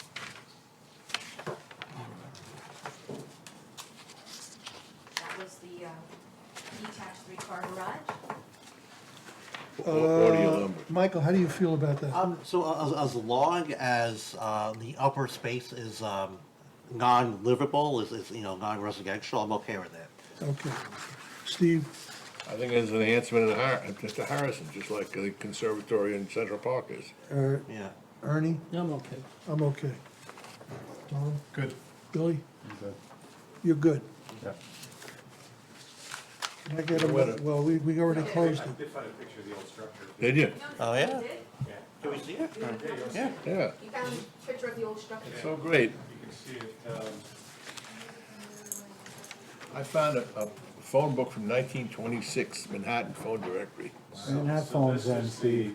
What? We didn't have phones then. Just a Why? second, How Mr. big the phone Mr. directory Garrett, was? no, stay, How big do you stay. think it was? We're not done yet, we have one more. We have one more. I'll bring it in. Calendar item Z-22-011, Hamel. How do you feel about that one? What was it? Billy? Which one was that? Hamel. Garage. Old Oaks. The garage all the way down at the I end? don't care about that. It's ugly now, it'll be ugly. Facing the house to the right-hand side. The addition to the Yeah, side. yeah, I was By okay the with golf that. course. It doesn't affect I'll be anything. over here, Steve. How do you feel about it? I'm okay with it. I'm okay with that. Steve? Great. Arnie, you're good with it too? Good.